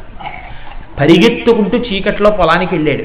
ఆ పొలం చూస్తే కొన్ని 100 ఎకరాల పొలం. 3 రోజుల్లో ఎక్కడ దున్నుతాడు, ఎక్కడ పంట పండుతుంది. అప్పుడు అనిపించింది, అయ్యయ్యో ఎంత మోసపోయాను.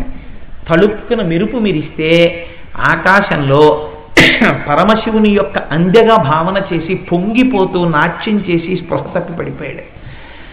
నందనారు నిద్రపోతున్నాడు, కానీ నందుడు నమ్ముకున్నటువంటి శంకరుడు కైలాసంలో కదిలాడు. ఆయన ఇలా అంటే పంట పండదండి, కానీ భక్తుడి యొక్క విశ్వాసాన్ని నిజం చెయ్యాలనుకున్నాడు అని కైలాసం నుంచి బయలుదేరి వచ్చాడు. శంకరుడే తన పాదుకలు మణిపాదుకలు విప్పి తన పదఘట్టనల చేత భూమి దున్నుతుంటే పొడమి తల్లి పులకించిపోయింది. ఆ రోజున నందీశ్వరుడు నాగలికి ఎద్దుగా ఉన్నాడు, పార్వతీదేవి నీళ్లు తోడింది, కార్తికేయుడు పొలానికి ఉన్నటువంటి ఆ పురుగు పుట్ర ఏమైనా పడితే వాటిని తీసేశాడు. అష్టదిక్పాలకులు వచ్చి పండినటువంటి పంటని కోతలు కోశారు. వినాయకుడు దాని మీద ముద్రలు వేశాడు, బస్తాలకు ఎత్తారు. ఈ ధాన్యం బస్తాలన్నీ నందనార్ యొక్క యజమాని ఇంట్లో పెట్టేసి, నందనార్ నువ్వు ఇప్పుడు చిదంబరం వెళ్ళవచ్చు అని యజమాని చేత చెప్పించారు. పరమ సంతోషపడిపోయి ఆ యజమాని, అయ్య బాబోయ్ 3 రోజులంటే ఒక్క రాత్రిలో పండించాడు, వీడు కదా భక్తుడు అని, ఇక నుంచి నువ్వు నా దగ్గర సేవకుడవు కావు, మన ఇద్దరం సోదరులం అన్నాడు. ఈ నందనార్ తీరా చిదంబరం వెళ్ళి దర్శనం చేసుకుందామంటే ఆ రోజులలో ఉన్నటువంటి సంకుచితమైనటువంటి బుద్ధి వలన నీకు అగ్ని సంస్కారం జరిగితే తప్ప దేవాలయ ప్రవేశం చేసి దర్శనం చేయకూడదన్నారు. అగ్నిహోత్రాన్ని రగల్చి అందులో నువ్వు ప్రవేశించి వస్తే నువ్వు లోపలికి వెళ్ళచ్చు అన్నారు. నటరాజస్వామి ఏ స్వామి చేతిలో అగ్నిహోత్రం ఉంటుందో అటువంటి పరమాత్మ యొక్క అగ్నిహోత్రంలోకి ప్రవేశించి పునీతుడినవుతానని నందనార అగ్నిహోత్రంలోకి ప్రవేశించాడు. ప్రవేశించినంత మాత్రం చేత అంతెత్తున రేగుతున్నటువంటి అగ్ని కీలలు పుష్పమాలికలైపోయి, చల్లటి ఫ్రిడ్జ్లో పెట్టి తీసినటువంటి పుష్పమాలలైపోయి నందనార్ యొక్క కంఠసీమలో పడిపోయి కొన్ని వేల మంది చూస్తుండగా జరిగిన సంఘటన. ఇప్పటికీ మీరు చిదంబరంలో ఆ నటరాజును చూడొచ్చు. నటరాజ దర్శనం కోసమని లోపలికి వెళ్ళి నటరాజస్వామి దర్శనం చేస్తూ ఆనంద తన్మయత్వంలో ఉండగా కొన్ని వేల మంది చూస్తూ ఉండగా నందనార్లో ఉన్నటువంటి జ్యోతి పైకి లేచి నటరాజస్వామిలో లీనమైపోయింది. కాబట్టి ఆనాడు అగ్నిహోత్రంలో ప్రవేశించినటువంటి తన భక్తుణ్ణి అగ్నికీలల్ని పుష్పమాలికలుగా మార్చి రక్షించిన వాడు శంకరుడా కాదా? కాబట్టి పవి పుష్పంబగు, అగ్ని మంచగు, ఆపోపారం భూమిస్థలంబగు. ఇదొక విచిత్రమైనటువంటి విషయం. సముద్రం అంతా భూమి అయిపోయింది. సముద్రం అంతా భూమి ఎలా అయిపోతుందండి అంటే, మనకి అగస్త్యుడు అని ఒక మహర్షి, మహానుభావుడు, ప్రాతస్మరణీయుడు, లలితా సహస్రనామ స్తోత్రానికి శ్రోత, ఆదిత్య హృదయానికి ఉపదేశకర్త, రామాయణం అంతా వెనక నుండి నడిపించినటువంటి మహానుభావుడు. అటువంటి అగస్త్యుడు మహాశివభక్తుడు. వారణాసిలో ఆయన నిర్మించుకున్నటువంటి ఆశ్రమంలోట ఎంత చిత్రంగా ఉండేదంటే, కుక్క పిల్లలు పిల్లి పిల్లలు వచ్చి కూర్చుంటే వాటికి శరీరం చాలా సంతోషంగా ఉండడం కోసమని పులులు తమ గోళ్లతో వాటి ఒళ్ళు గోకుతుండేవి. ప్రాణులు ఒకదాని పట్ల ఒకటి ఆ కోపాన్ని మరిచిపోయి ఉండేవి. ఏనుగులు వెళ్ళి సింహాల యొక్క జూలుని తొండంతో పట్టుకుని లాగి ఆడుకుంటుండేవిటే. సింహాలు ఏనుగుల్ని నాకుతుండేవిటే. అంటే అగస్త్య మహర్షి యొక్క పంచాక్షరి ఉపాసనా శక్తి చేత ప్రాణులు తమ మధ్య ఉన్నటువంటి వైరాన్ని మర్చిపోయాయి. బ్రాహ్మీ శక్తి అలా వ్యాపించింది. అంతటి గొప్ప శివభక్తుడు అగస్త్యుడు. అటువంటి అగస్త్యుడు ఒకానొక సమయంలో సముద్ర జలాల్ని తాగవలసి వచ్చింది. ఎందుకు తాగవలసి వచ్చింది అంటే, కాలకేయాదులు అని రాక్షసులు ఉండేవారు.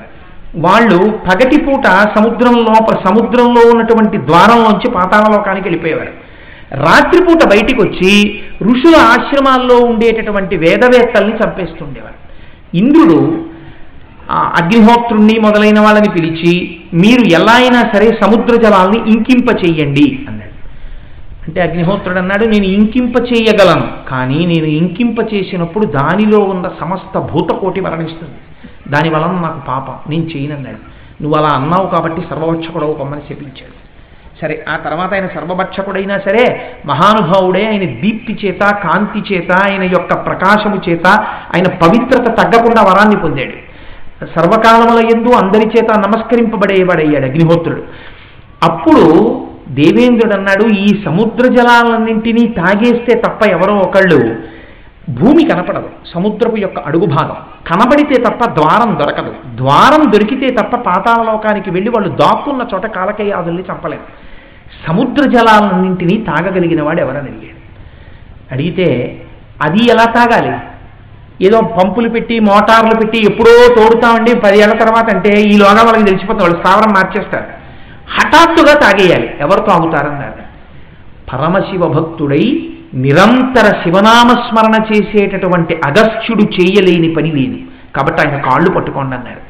ఆయన దగ్గరికి వెళ్ళి, అయ్యా ఈ సముద్ర జలాలన్నింటినీ మీరు అవపోసన పట్టేయండి అన్నారు.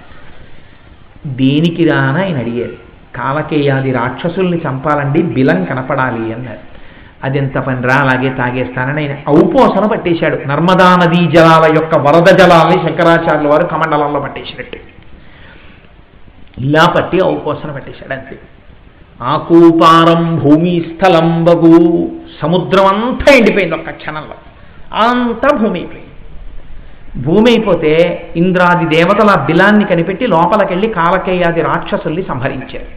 సంహరించి పైకొచ్చి మళ్ళీ ఇంత జలము భూమి మీద లేకపోతే భూమికి సమతౌల్యం ఉండదు, ఇంత నీరు ఉండాలి మళ్ళీ, అందుకని నీటిని విడిచిపెట్టేసేయమన్నారు. అంటే ఆయన అన్నాడు, మీరు ఈ మాట నాకు ముందు చెప్పలేదు, తాగమన్నారు తాగేశాను, మళ్ళీ విడిచిపెట్టమని నాకు చెప్పుంటే విడిచిపెట్టడానికి లోపల దాద్దునేమో, మీరు తాగండి అన్నారు, నేను తాగేశాను, అది జీర్ణం అయిపోయింది, కాబట్టి ఉన్న నీళ్లు వదిలేస్తాను అని తన మూత్రావయవంలోంచి విడిచిపెట్టాడు. అందుకే సముద్ర జలాలు ఉప్పగా ఉంటాయి. బ్రహ్మవైవర్త పురాణం. సముద్ర జలాలలో ప్రతిరోజు స్నానం చేయడానికి వీల్లేదు, పర్వదినాల్లోనే స్నానం చేయాలి. అందుకని అగస్త్యుని యొక్క మూత్రావయవంలోంచి సముద్రం మళ్ళీ పైకొచ్చింది. ఎక్కడి నుంచి వచ్చింది శక్తి? సముద్రాన్ని ఔపోసన పట్టి భూమండలంగా మార్చడం ఏమిటి? ఇది మనము వెడతాం శివాలయానికి, దూర్జటి వెళ్ళాడు శివాలయానికి. ఇప్పుడు చెప్పండి, మా దూర్జటి ఎంత గొప్పవాడు. ఇది చెప్తున్నాడు శంకరుడి దగ్గరకు వచ్చింది. శంకర, నీ నామము యొక్క గొప్పతనం ఏమిటో తెలుసా? ఇదయా దాని గొప్ప. పవి పుష్పంబగు, అగ్ని మంచగు, నాకూపారం భూమి స్థలంబగు. అక్కడతో విడిచిపెట్టాడా? అగస్త్యుడంటే ఎటువంటి వాడో తెలుసా అండి? మేరు పర్వతం మీద వింధ్యపర్వతానికి కోపం వచ్చింది ఒకసారి. సూర్యుడు ఎప్పుడు మేరువుకు ప్రదక్షిణం చేస్తాడని, మేరువుతో సమానంగా తిరిగిపోతానని తిరిగిపోయింది. సూర్యచంద్రుల యొక్క గమనానికి అడ్డొచ్చేసింది. దేవతలు ఏం చెయ్యాలో అర్థం కాక ఇప్పుడు ఈ వింధ్యపర్వతంతో తగువు పెట్టుకోవడం అంటే చాలా కష్టం. కనుక మనం ఒక పని చేద్దాం, అగస్త్య మహర్షిని పంపిద్దామని ఆయన్ని ప్రార్థన చేసి ఆయన్ని పంపారు. పంపితే అగస్త్య మహర్షి అంతటి వాడు వస్తూ ఉంటే లోపాముద్రాదేవితో కలిసి ఆయనని గౌరవించాలి కనుక తల వంచి నమస్కరించాడు వింధ్యుడు. నమస్కరిస్తే ఆయన అన్నాడు, పెద్దవాడిని అయిపోయానయా, భార్యతో కలిసి వెడుతున్నాను, ఈ శిఖరాలు ఎక్కలేను దిగలేను, ఒక్కసారి దక్షిణ భారతదేశం వెళ్ళి క్షేత్రాలు చూసి మళ్ళీ వస్తాను, అప్పటిదాకా అలా ఉండన్నాడు. అప్పటిదాకా అలా ఉండనావా అండి అని అడగడమే అగస్త్యుణ్ణి. అలాగే మహాప్రభుని నేలతో సమతలంగా పడన్నాడు. అలా పడి ఊడిపోయాడు ప్రణిపాతం చేసి. అందువల్ల మీరు నేను ఈ లోకాలు ఉన్నాం అగస్త్యుడి యొక్క శక్తి చేత. ప్రాతస్మరణీయుడు అగస్త్య మహర్షి అంటే. అగస్త్య మహర్షికి ఇంత శక్తి ఎక్కడిది? శివనామోచ్చారణం వల్ల కలిగినటువంటి శక్తి, శివభక్తి చేత కలిగినటువంటి శక్తి. కాబట్టి పవి పుష్పంబగు, అగ్ని మంచగు, ఆకోపారం భూమి స్థలంబగు, శత్రుండతి మిత్రుడవు. శత్రుడు ఎప్పుడు మిత్రుడయ్యాడండి శివనామం చెప్తే? ఇది ఒక గమ్మత్తైనటువంటి విషయం. వృత్తినే చెప్పరుగా. శివుడి దగ్గర కూర్చుని చెప్తున్నాడు మహానుభావుడు. అందులో ఎక్కడ చెప్తున్నాడు? కాళహస్తిలో కూర్చుని చెప్తున్నాడు. కాళహస్తి క్షేత్రంలో శంకరుడి వంక తిరిగి నీనామం చెప్పిన వాడి యొక్క శత్రువు మిత్రుడవుతాడు మళ్ళీ అంటున్నాడు. దీనికి ఏదో ఆధారం ఉండాలిగా. అలా అయినట్టు ఎక్కడ? మనకు వచ్చినటువంటి గొడవ ఏమిటంటే దూర్జిటి చెప్పినా మనం నమ్మంగా, మనకు ఆధారం కావాలి. ఎక్కడుంది ఏ ఆధారం అంటే కొన్ని వందల ఆధారములు చూపించవచ్చు, కానీ అలా చూపించడం మొదలు పెడితే ఇంక ఇక్కడే శివపురాణ ప్రవచనాలు అయిపోతాయి. అందుకని నేను మీకు 1-2 ఉదాహరణలు చూపించే ప్రయత్నం చేస్తాను. మనకి వెనకటి కాలంలో కలైసింగ నాయనార్ అని చెప్పి 63 మంది నాయనార్లలో ఒక నాయనార్. మీరు ఎప్పుడైనా శ్రీకాళహస్తి క్షేత్రానికి వెళ్ళి గిరగిరగిరగిరగిర తిరిగేస్తారు. అలా తిరిగేకండి, తిరగకుండా 63 మంది నాయనార్ల దగ్గర ఆగండి ఒక్కసారి. ఆగితే జ్ఞాన సంబంధరని ఒకరు కనపడతారు. వెంటనే శిరస్సు ఉంచి నమస్కరించండి. ఆయన లాంటి మహాపురుషుడు లేడు. అలాగే అప్పర్ అని కనపడతారు, వెంటనే శిరస్సు వంచండి. మాణిక్య వాచకారు అని ఉంటారు, స్ఫటికలింగం పక్కన ఉంటారు, మాణిక్య వాచకారు, ఆయనకి నమస్కరించండి. నీలనక్క నాయనారు, అత్తిపత్తి నాయనారు, మూర్తి నాయనారు, ఈ నాయనార్ల పేర్లు, ఆ నాయనార్ల కథలు మీతో వచ్చినటువంటి భక్తులు ఎవరైనా ఉంటే ఈ నాయనార్లలో ఎవరివైనా 1-4 నాయనార్ల గురించి చెప్పండి అని అక్కడ కూర్చుని వినండి. వింటే శంకరుడు సంతోషిస్తాడు. మీరు 10 మాటలు దర్శనం చేస్తే సంతోషించాడు. ఆ నాయనార్లను అందుకుని పెట్టుకుంటాడు పక్కన. వాళ్ళందరూ శివానుగ్రహం పొందిన వాళ్ళు. మీరు ఆ శ్రీకాళహస్తి వెళ్ళవి వింటుంటే పొంగిపోతాడు. వాళ్ళకి కైమోడ్చి ఒక్కొక్క నాయనార్ పేరు చెప్తుంటే, నేను గొప్పకి చెప్పానని మీరు అనుకోకండి. పూర్వకాలంలో నేను తీర్థయాత్రలకు వెళితే ఎవరిని నాతో పాటు అలౌ చేసేవాడిని కాదు. ఎవరన్నా వస్తానన్నా వద్దమ్మా, నాకేం తెలుసు, నాతో వద్దనేవండి. నేను నా భార్య నా బిడ్డలిద్దరే పెడితే ఇదే పని. సంటి పిల్లల్లా అక్కడికి వెళ్ళి ఆ నాయనార్ల వంక చూసి, ఒరే తిరునీలనక్క నాయనారా అంటే, నాన్నగారండి సాలిపురుగు నాయనారు కదండి నాన్నగారండి అని మా అబ్బాయి అంటుంటే పొంగిపోయి చిన్నపిల్లల్లా అక్కడ కూర్చుని ఆ నాయనార్ల కథలు చెప్పుకొని ఆడుకుని పాడుకుని పొంగిపోయి సంటి పిల్లల్లా గడిపేసి ఆనంద తరంగాల్లో తేలియాడి తిరిగి వచ్చేస్తుండేవాళ్ళం. నేను ఎందుకు ఈ మాట చెప్తున్నానంటే, అందులో ఇప్పుడు నేను చెప్పానే కళైసింగ నాయనార్ అని ఒక నాయనార్. ఆ నాయనార్ ఎంత చిత్రమైనటువంటి వ్యక్తి అంటే, ఆయనకి పిచ్చి శివభక్తి. ఆ శివభక్తికి అర్థం లేదు, ఇంకా అంత శివభక్తి. ఆయన ఏం చేసేవాడంటే శివాలయంలో కూర్చునేవాడు అంతే. ఇదిగో వీళ్ళు ఇప్పుడు అరుగులెక్కి ఎలా కూర్చున్నారో అలా ఓ శివాలయం అరుగెక్కి కూర్చుని ఉండేవాడు. ఆ శివాలయంలో ఓ పువ్వు కింద పడింది అనుకోండి, అబ్బబ్బబ్బా ఏం అదృష్టం రావో, పువ్వు పూసి శివుడుతున్నటువంటి ఈ ఆలయంలో పడింది అనుకునేవాడు. చంద్రకిరణాలు పడ్డాయనుకోండి, చంద్రుడా నువ్వు ఎంత అదృష్టవంతుడివి, నీ కిరణాలతో, కిరణములంటే కరములు, కరములంటే చేతులు, నీ చేతులతో ఈ శివాలయాన్ని అంతటినీ తడివి నమస్కరిస్తున్నావు అనేవాడు. సూర్యకిరణాలు పడితే సూర్యుడిని చూసి పొంగిపోయేవాడు. ఎవరైనా అలా ప్రదక్షిణం చేస్తుంటే ఎంత అదృష్టం, ప్రదక్షిణం చేస్తున్నారనుకునేవాడు. అంత పొంగిపోయేవాడు. మంచి పనులకింత పొంగిపోయినవాడు చిన్న తేడా వచ్చినా అంతే క్రుద్ధుడుగా ఉంటాడు కదండి. మరి అరుగు మీద కూర్చున్నవాడు ఆయన అలా కూర్చున్నాడు. ఒక రాజుగారు ఆలయంలోకి దర్శనానికి వచ్చాడు. ఆలయాల్లోకి వెళ్ళినప్పుడు చెయ్యకూడని పనులు కొన్ని చేస్తూ ఉంటారు. చెప్పులు వేసుకుని గుళ్ళోకి వెళ్ళాడు. ఎవడెళ్ళమన్నాడు దిక్కుమాలిన చెప్పులు. దాని ఫలితం ఏమిటో తెలుసా అండి? వచ్చే జన్మలో మోకాళ్ళ వరకు కాళ్ళు లేకుండా పుట్టిస్తాడు. 2 కాళ్ళు మోకాళ్ళ కిందవి ఇహ కాళ్ళు ఉండవు. ఒక జన్మంతా అంతే. చెప్పులతో ఆలయంలోకి వెళ్తే రాజద్వారం దాటకూడదు, చెప్పుతోటి గొడుగు వేసుకుని గుళ్ళోకి వెళ్ళకూడదు. ఛత్రం పట్టించుకునే అధికారం ఈశ్వరుడు ఒక్కడిదే గుళ్ళో. కాబట్టి ఛత్రం పట్టుకుని గుళ్ళోకి వెళ్ళకూడదు. గొడుగు తీసేసి, వర్షంలో నువ్వు పెడుతున్నా సరే గొడుగు తీసేసి పక్కన పెట్టేసి గుళ్ళోకి వెళ్ళాలి తప్ప నువ్వు గొడుగు వేసుకుని గుళ్ళోకి వెళ్తానంటే కుదరదు. రాజద్వారం దాటకూడదు గొడుగుతోటి. కనుక ఇవన్నీ అపచారాలు మనకి తెలియవు, చేసేస్తూ ఉంటాం. ఈ నాయనార్ కూర్చుని ఉన్నారు, కళైసింగ నాయనార్. రాజుగారు భార్యతో కలిసి ఆలయంలోకి వచ్చాడు, ప్రదక్షిణం చేస్తున్నాడు. అదే సమయంలో ఒక పువ్వు కింద పడింది. ఇదిగో ఇప్పుడు ఈ చెట్టు యొక్క కొమ్మలు ఆ సరోవరంలోకి ఎలా ఉంగి ఉన్నాయో అలాగే ఆ ఆలయం పక్కన ఉన్నటువంటి ఒక పెద్ద పూల చెట్టు కొమ్మలు ప్రహారీ గోడ మించి గుడి లోపలకు ఉన్నాయి. ఆ గుడిలో ఉన్నటువంటి చెట్టు కొమ్మల మించి పువ్వులు కింద పడుతున్నాయి. శివాలయ ప్రాంగణం అంతా శివక్షేత్రమే కదండి. ఏమదృష్టం చక్కగా ఓ పువ్వు పూసి తనంత తాను అందులో పడుతోందని పొంగిపోతున్నాడు ఈయన. ఈ పొంగిపోతున్న సమయంలో రాజుగారి భార్య రాణిగారు ఆ పువ్వు తీసి వాసన చూసింది.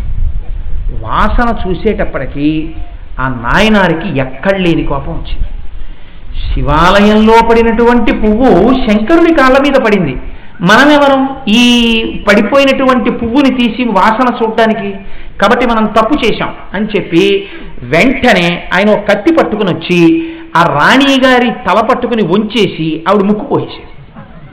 ముక్కు కోసేస్తే నెత్తులు కారిపోతాడు. రాజు క్రుద్ధుడయ్యాడు. క్రుద్ధుడై పట్టపురాణిని కూడా చూడకుండా ఏ కారణానికి ధూర్తుడు నా భార్య ముక్కు కోశాడు, వెంటనే ఇతను జవాబు చెప్పాలన్నాడు. నిర్భయంగా అతను అన్నాడు, నేను శివుణ్ణి నమ్ముకున్నవాడిని, నాకు భయం లేదు. ఈ ప్రాంతంలో ఈ గుడిలో ఉన్న పడినటువంటి సమస్తము ఈశ్వరార్చన జరిగినటువంటి పదార్థం.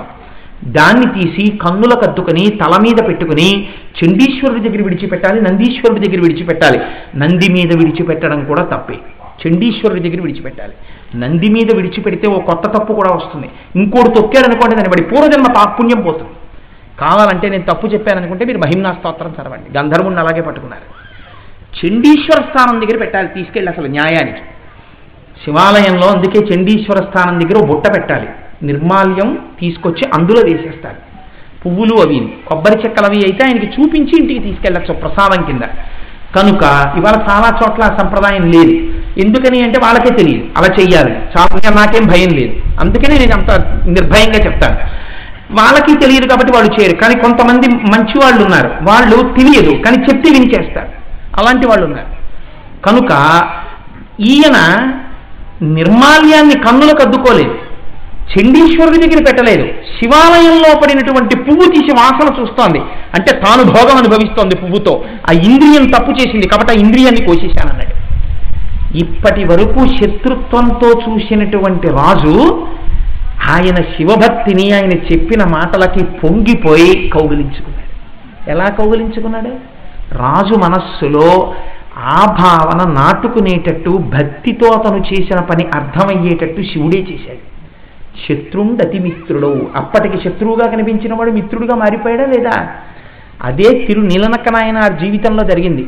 నీలనక్క నాయనార్ ఆ శివలింగం దగ్గర కూర్చుని అభిషేకం చేస్తున్నాడు. అభిషేకం అంతా అయిపోయింది, శివలింగం అంతా తుడిచేశాడు. తుడిచేసి విభూతి రాసి బొట్టు పెట్టి అలంకారం చేస్తున్నాడు పువ్వులతో. పంచాక్షరీ మహామంత్రాన్ని పైకి చదువుతున్నాడు బిగ్గరగా. అసలు మంత్రానికి అన్నిటికన్నా తక్కువ స్థాయి ఏమిటంటే పైకి వినపడేటట్టు చదవడం. బిగ్గరగా చదవడం అంటే చాలా తక్కువ స్థాయి. అంటే ఆయన ఆనందం అటువంటిది, అంత గట్టిగా చదువుతున్నాడు పంచాక్షరి.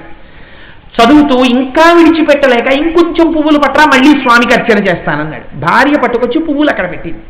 ఈలోగా పైన ఒక సాలెపురుగు పాకుతూ పాకుతూ వచ్చి టక్కని శివలింగం మీద పడింది. నీలనక్క నాయనార్ చూస్తున్నాడు, ఈ సాలెపురుగుని ఎలా తీసేయాలి శివలింగం నుంచి అని. ఈ పక్కన నిలబడి చూస్తున్న భార్య భరించలేకపోయింది. అమ్మో, సాలెపురుగు మీద పడిందని, శంకరుడికి ఎక్కడ ఇబ్బంది కలుగుతుందో అని గబగబా శివలింగం మీద 2 చేతులు వేసి ఉఫ్ ఉఫ్ అని ఊదేసింది. ఆ ఊదేయడంలో ఆ సాలెపురుగు వెళ్ళిపోయింది. కానీ ఈవిడ నోట్లో ఉన్నటువంటి ఉమ్ము శివలింగం మీద పడింది. నీలనక్క నాయనార్ చూశాడు, నేను ఇంత శ్రద్ధతో ఆరాధన చేస్తాను శివలింగాన్ని, సాలెపురుగు పడితే నేను తీసేస్తాను దాన్ని. నువ్వెందుకు తొందరపడి ఊదేవు, ఎందుకు తొందరపడి ఉమ్ము వేసావు శివలింగం మీద? ఈ క్షణంలో నిన్ను నేను పరిత్యజిస్తున్నాను, నువ్వు ఇహ నాతో ఇంటికి రావద్దు, నువ్వు ఇక్కడ ఉండిపోన్నాడు అని ఒక్కడే ఇంటికి వెళ్ళిపోయాడు. శివాపరాధం చేసినాడు, వెళ్ళిపోయి పడుకున్నాడు. ఇప్పుడు భార్య ఏమైంది? శత్రువు అయిపోయింది. వెళ్ళి నిద్రపోతున్నాడు నీలనక్క నాయనార్. నిద్రలో వరహాలరావు గారు ఇందాక చెప్పారే, అలా ధవళవపుషమిందోర్మండలే సన్నివిష్టం, తెల్లటి శరీరంతో ప్రకాశిస్తున్నటువంటి పరమశివుడు ప్రత్యక్షమయ్యాడు. ప్రత్యక్షమై, చూశావా, నాకు ఇక్కడ ఒక్కచోటే దద్దురు లెక్కలేదు. ఎందుకు ఎక్కలేదో తెలుసా? ఇక్కడ పాకే సమయంలోనే నీ భార్య ఊదీసింది. మిగిలిన చోట్ల సాలెపురుగుని ఎలా తీద్దాం నువ్వు అని నువ్వు ఆలోచించడంలో, అది పాకడంలో నా ఒళ్ళంతా దద్దురు లెక్కిపోయింది విషపురుగు అవడం వల్ల. నీ భార్య ఊదబట్టి ఇక్కడ ఒక్కచోట దద్దురు లెక్కలేదు. ఎవరు భక్తురాలు? నీ ఒంటి మీద పడితే నువ్వు అంతసేపు ఆలోచిస్తావా? వెంటనే ఇలా అంటావు, నా మీద పడింది కాబట్టి ఎలా తీద్దాం అని అంతసేపు ఆలోచించావు. అమ్మో, నా స్వామికి ఏమైనా దురద పెడుతుందేమో అని వెంటనే ఊదేసింది నీ భార్య. మీ ఇద్దరిలో ఎవరిది భక్తి? వెళ్ళి నీ భార్య కాళ్ళ మీద పడమన్నాడు. నీలనక్క నాయనార్ రాత్రికి రాత్రి గుళ్ళోకి వెళ్ళి భార్య పాదాల మీద పడి నమస్కారం చేసి, నాకన్నా నువ్వు భక్తురాలివని ఇంటికి తీసుకొచ్చాడు. ఇప్పుడు చెప్పండి, శత్రుండతిమిత్రుడవు అయిందా లేదా? ఇది వెనక రోజు నాయనార్లని చూసి చూసి చూసి పరవశించిపోయినటువంటి దుర్జటి శివుణ్ణి చూసి చెప్తున్నాడు, శివా, చూసావా నీ నామం యొక్క గొప్పతనం? పవి పుష్పంబగు, అగ్ని మంచగు, నాకూపారం భూమిస్థలంబగు, శత్రుండతిమిత్రుడవు. టైం ఎంత అండి? కళ్ళజోడు మర్చిపోయాను. 8. అమ్మ తగ్గించేయకండి. కవి పుష్పంబగు, అగ్ని మంసగు, ఆకూపారం భూమిస్థలంబగు, శత్రుండతిమిత్రుడవు, విషము దివ్యాహారమవు నెన్నగా. ఇదో గమ్మత్తు. విషము దివ్యాహారం అవుతుందా? తెలియక ఎవరైనా విషం తినేశాడు అనుకోండి, ఏమవ్వాలి? చచ్చిపోతాడు. అంతేగాని విషం తిన్నటువంటి వాడికి అది దివ్యాహారం ఎలా అవుతుంది? అయ్యి ఎలా బతుకుతాడు? అంటే ఇది శివుణ్ణి చూసి చెప్తున్నాడు, శివ, నీ నామము చెప్పుకున్న వాళ్ళకి ఇలా అయింది అంటున్నాడు దుర్జటి. ఎక్కడ జరిగింది? జరగకుండా ఈ మాట అనడుగా.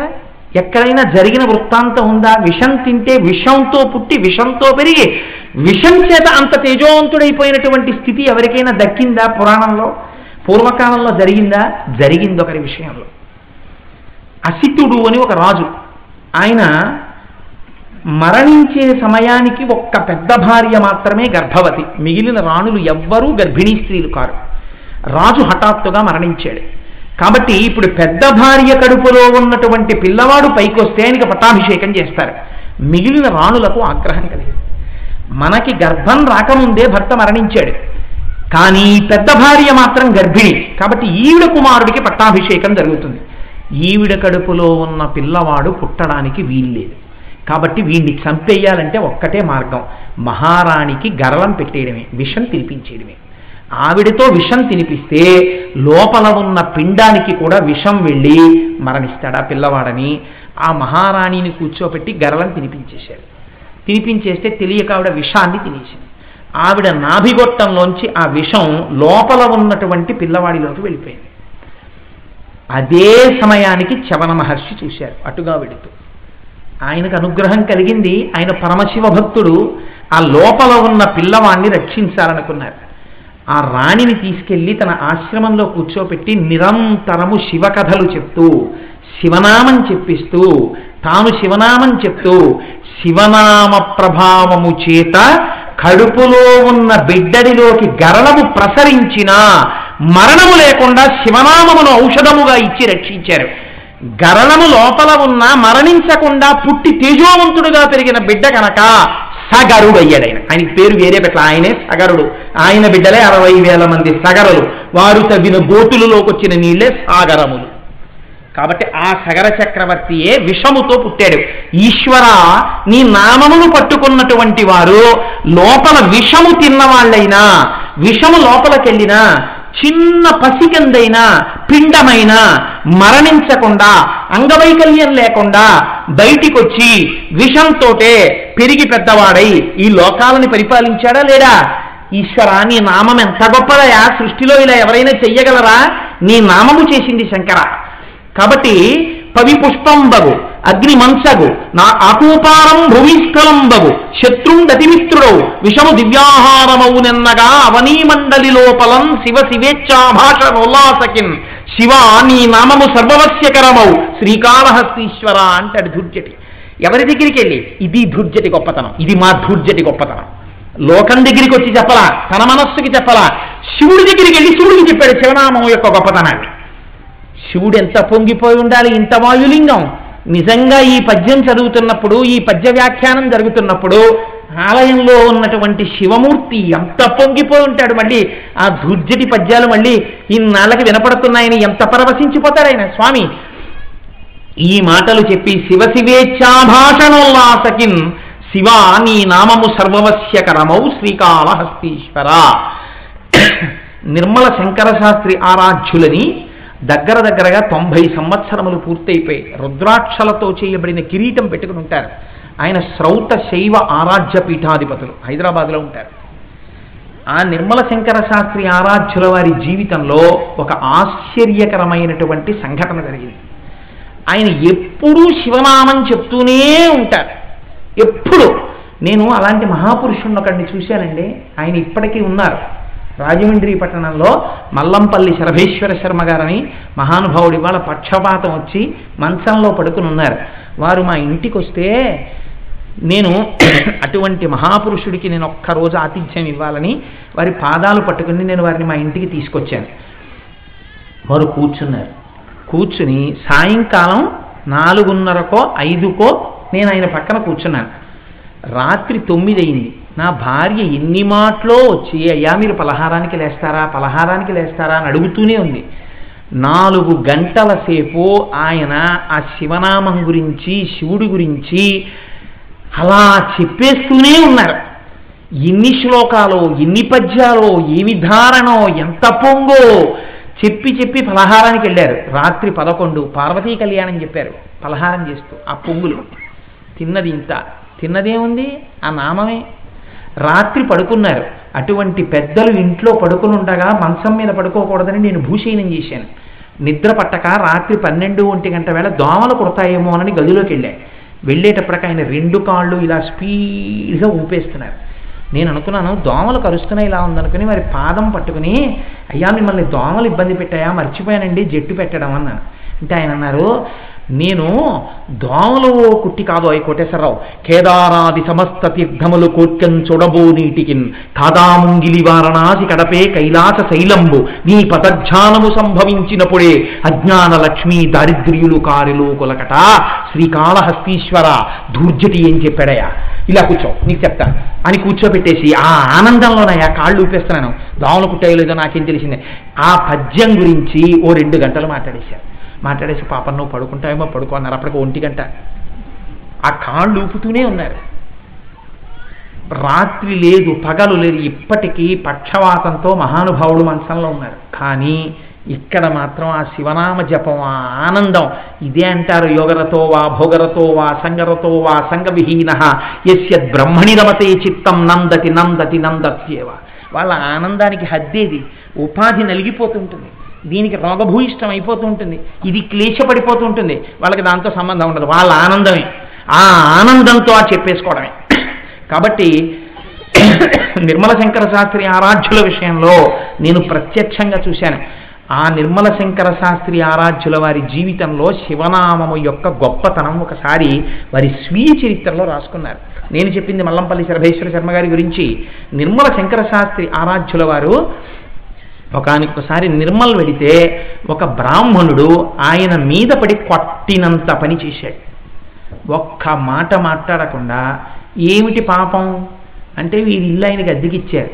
అయ్యా 6 నెలలు అయిపోయింది, నువ్వు అద్దె ఇవ్వలేదు, నాకున్నది ఆధారం అదే కదా, ఆ అద్దె మరి ఇప్పించద్దా అని ఆయన భార్య ఆయనకి ఎవరో ఇష్టులైన వారు పక్కన ఉండగా అడిగారట. నన్ను అలా అడుగుతావా నువ్వు అని మీద పడి కొట్టినంత పని చేశాడు ఆయన. ఈయనున్న విడిదికి వచ్చి పైగా నిర్మల శంకర శాస్త్రి ఆరాధ్యుల వారు చాలా బాధపడి రాత్రల్లా శివనామం చేశారు. శంకర, ఒకవేళ నేను తప్పు చేశానంటావా? యుక్తాయుక్త విచక్షణ లేకుండా నాకు డబ్బు రావలసే ఉండి ఉండవచ్చు, అద్దె రావలసి ఉండి ఉండవచ్చు, కానీ అతని మనస్సు బాధపడే సమయం అని తెలుసుకోలేక నేను ఆయన భార్యతో కొంతమందితో ఉండగా నేను వెళ్ళి అడిగానా, నాది దోషమా? శంకరా నన్ను క్షమించు, ఈ పాపం పోవడానికి, వేరొకరి మనస్సు అంత బాధ పెట్టినటువంటి పాపము క్షమించడానికి ఈ రాత్రంతా నీ నామం చేస్తూ కూర్చుంటానని ఆయన శివనామం చేసుకుంటూ కూర్చున్నారు. తెల్లవారింది, సంధ్యావందనం చేసుకుని అభిషేకం చేసుకుని బయటికి వచ్చారు. నిన్న రాత్రి కొట్టడానికి వచ్చినటువంటి వ్యక్తి తెల్లవారేటప్పటికి పంచె కట్టుకుని పెద్ద పూలదండ పట్టుకుని వచ్చి నిర్మల శంకర శాస్త్రి ఆరాధ్యుల వారి మెడలో వేసి ఆయన పాదాల మీద పడిపోయి కన్నీటితో అభిషేకం చేసి ఆయన కాళ్ళు కడిగాడు. ఎంత పొరపాటు చేశానండి, నిన్నను నన్ను ఏదో ఉన్మాదం ఆవహించింది, మీ వంటి వారిని ఎందుకంత తిట్టేశానో తెలియదు, ఆ కోపం ఎందుకు వచ్చేసిందో తెలియదు, కానీ రాత్రల్లా నిద్రపట్ల ఏమిటో ఎవరో నువ్వు ఎంత తప్పు చేశావు, ఎంత తప్పు చేశావు, ఎంత తప్పు చేశావు, ఏ తప్పు చెయ్యని వాడు తాను తప్పు చేశానేమోనని నన్ను ప్రార్థన చేస్తున్నాడు. తప్పు నీది, బాధవాడిది, తప్పు నీది, బాధవాడిది అని చెప్తున్నట్టే అనిపించింది. నా దోషం నివృత్తి చేసుకోవడానికి, క్షమార్పణ చెప్పుకోవడానికి వచ్చానని వచ్చి శంకరశాస్త్రి ఆరాధ్యుల వారి కాళ్ళ మీద పడ్డాడు. శివనామమునకు గొప్పతనం ఉన్నది అని మీరు నమ్మవచ్చా, నమ్మకూడదా? నమ్మవచ్చు. కాబట్టి శివ శివేచ్ఛాభాషణోల్లాసకిన్ శివ నీ నామము సర్వవస్యకరమౌ శ్రీకాళహస్తీశ్వర. ధూర్జటి గొప్పతనం ఏమిటో తెలుసా అండి? ఆయన కాళహస్తీశ్వర శతకంలో ఒక చోట ఒక మాట అంటాడు, అస్తమానం శివనామం చెప్పాలని ఉంటుంది, లోపల తిరుగుతూ ఉంటుంది, కానీ ఏమో ఎప్పుడైనా విస్మృతి కలుగుతుందేమో, నేను శివనామం చెప్పలేకపోతానేమో, శివనామమే చెప్పుకునేటట్టు ప్రకటముగా మాట్లాడుతున్నా అది శివనామముగా మారిపోయేటట్టు ఒక గొప్ప యుక్తిని మనకి ఆయన ప్రతిపాదన చేశాడు. ఎలా ప్రతిపాదన చేశాడు? లోకానికి బోధ చేయలేదు. ఆయన ఒక గురువుగా కూర్చుని మీ అందరూ వినండి, మీరు ఇలా చెయ్యండి అని ఆయన చెప్పలేదు. శంకర భగవత్పాదుల యొక్క ప్రభావం ధూర్జటి మీద బాగా ఉంది అని నేను మీకు మనవి చేశాను. శంకరాచార్యుల వారు ఒక మాట అంటారు, మాతా చ పార్వతీదేవి పితా దేవో మహేశ్వర బాంధవత్ శివభక్తాశ్చ స్వదేశో భువనత్రయం అంటారు. నాకు అమ్మ పార్వతీదేవి, నాకు తండ్రి శంకరుడు. చంద్రశేఖర పరమాచార్య స్వామి వారు కూడా ఇదే చెప్పుకున్నారు. నాకు జన్మ అక్కరలేదు అని నేను అనలేదు. శంకర ఆదిశంకరులంతటి వారు కూడా ఏ జన్మ ఎత్తినా నీ భక్తి కావాలన్నారు. జన్మ వద్దనడానికి నేను ఎంతటి వాణ్ణి? నేను ఏ జన్మ ఎత్తినా నాకు చంద్రమౌళీశ్వరుడే ఆరాధ్య దైవమగుగాక, ఆ భక్తిని నాకిమ్మని చంద్రశేఖర పరమాచార్య స్వామి ప్రార్థన చేశారు. ధూర్జట్ అంటారు అదే బాటలో, అమ్మా అయ్యా అటంచు ఎవ్వరిని నేనన్నన్ శివా నిన్నేను సుమి, నీమది తల్లిదండ్రులటంచున్ చూడగాబోకు, నాకిమ్మై తల్లియు తండ్రియుం గురుడు నీవే కాక, సంసారపుం చిమ్మం చీకటి కప్పకొండ కనుమా శ్రీకాళహస్తీశ్వర. ఏమి పద్యం అంటే ఇది! ప్రతి గృహస్థుకి ఈ పద్యం రావాలి. ఈ పద్యం రాకపోతే ఆత్మద్రోహం. అది అమ్మా అయ్యా అటంచు ఎవ్వరిని నేనన్నాను శివ. నేను ఎవరి దగ్గరికైనా వెళ్ళి అమ్మా అని పిలిస్తే నువ్వు శంకర లెక్క వేసుకునేటప్పుడు నువ్వు వాళ్ళు ఎవరినో అమ్మ అని పిలిచావు, లేకపోతే మీ అమ్మగారిని అమ్మ అని పిలిచావు అని నువ్వు లెక్కలు రాయద్దు. నేను అమ్మా అని ఎవరిని పిలిచినా మా అమ్మ పార్వతీదేవినే పిలిచినట్లు, అయ్యా నేను ఎవరినైనా అయ్యా అని పిలిస్తే నేను నా తండ్రి అయిన పరమశివుడినే పిలిచినట్టు. కాబట్టి అమ్మా అయ్య అటంచు ఎవ్వరిని నేనన్నాను శివా నిన్నేను సుమి, అది నిన్నే అంటున్నాను. నీమది తల్లిదండ్రులటంచు చూడగాబోకు. నువ్వు మీ అమ్మ నాన్నగారి దగ్గరికి వెళ్ళి అమ్మ అని పిలిచావు, నాన్నగారిని పిలిచావు, నన్నేం వచ్చి నాన్నగారు అని పిలవలేదుగా, నన్ను అమ్మ అని పిలవలేదుగా మా ఆవిడ్ని. అందుకని నువ్వు పిలిచినటువంటి పిలుపు నన్ను పిలిచినట్టు నేను ఎలా ఖాతాలో వేస్తాను, అందుకని నామపుణ్యం నీకు వెయ్యలేను అని అనద్దు. నేను ఎక్కడ ఈ మాటలన్నా శంకర నిన్నన్నట్టే, నువ్వు బాగా గుర్తుపెట్టుకో. ఇప్పుడు పూచి ఎవరి మీదకి వెళ్ళింది? శివుడి మీద పెట్టాడు. ఎంత నిజంగానండి ఇది నేర్పరితనం, అందరూ చెప్పలేరండి. నేను అందుకే తరచు ఒక మాట అంటుంటాను, భగవంతుడి దగ్గరికి వెళ్ళి ఇలా చేతులు కట్టేసుకుని ఇలా బిగిసిపోయి ఎప్పుడు నీ పనికి మాలినవాడిని, నా అంత పనికి మాలినవాడు ఇంకోళ్ళేడు అంటూ మాట్లాడడం కాదు. మీకు ఈశ్వరుడి దగ్గర కించిత్ స్వాతంత్రం ఉండాలి. మీరు భగవంతుడితో చక్కగా పరమభక్తితో మీ తప్పులు చెప్పగలగాలి. మిమ్మల్ని సంస్కరించమని మీరు ఈశ్వరుణ్ణి వేడుకోగలగాలి. మీ పూజా మందిరంతో మీకు అటువంటి అనుబంధం ఉండాలి, మీ సింహాసనంతో మీకు అటువంటి అనుబంధం ఉండాలి. ఇలాంటి అనుబంధం పెంచుకున్నవాడి వెంట పరమేశ్వరుడు తిరుగుతూ ఉంటాడు. విజయవాడలో ఒక మహాభక్తుడు ఉండేవాడు. ఆయన్ని ఊర్లోంచి తరివేశారు ఒకనకొకప్పుడు. తరివేస్తే ఆయన వెళ్ళిపోతూ కనకదుర్గమ్మ గుడివైపుకి తిరిగి మల్లికార్జునుడికి కనకదుర్గమ్మకి నమస్కారం పెట్టి వెళ్ళిపోయాడు. వెళ్ళిపోతే ఊళ్ళో ఎవరింట్లో పొయ్యి వెలిగించినా పొయ్యిలు వెలగలేదు, అగ్నిహోత్రం వెలగకపోతే ఇదేమిటి ఎందుకు జరిగిందన్నారు.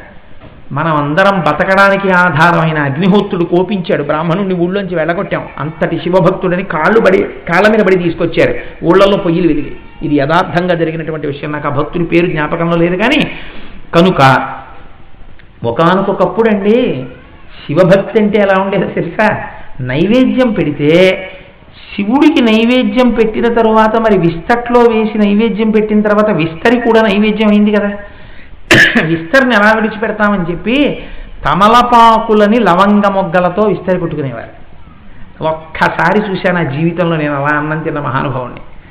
తమలపాకులతో లవంగ మొగ్గలతో కుట్టి విస్తరేసేవారు. విస్తరేస్తే విస్తట్లో అన్నం తినేసి ఇంత పదార్థం వదిలిపెట్టకుండా అంతా అయిపోయిన తర్వాత ఉత్తరాపోసనం పట్టేసి ఆ విస్తట్ని మడత పెట్టేసి నోట్లో పెట్టి నవిలి వెళ్ళిపోయేవారు. అంటే ఇంకా ఏదీ విడిచిపెట్టరు, అంతా అది శివప్రసాదం, నిర్మాల్యం అంతా. అంటే వాళ్ళ దృష్టికోణం అంత గొప్పది. తమలపాకులు తినాలని కాదు, నైవేద్యం పెట్టిన శేషం ఏది వదలడానికి వీల్లేదు, ప్రసాదం అది.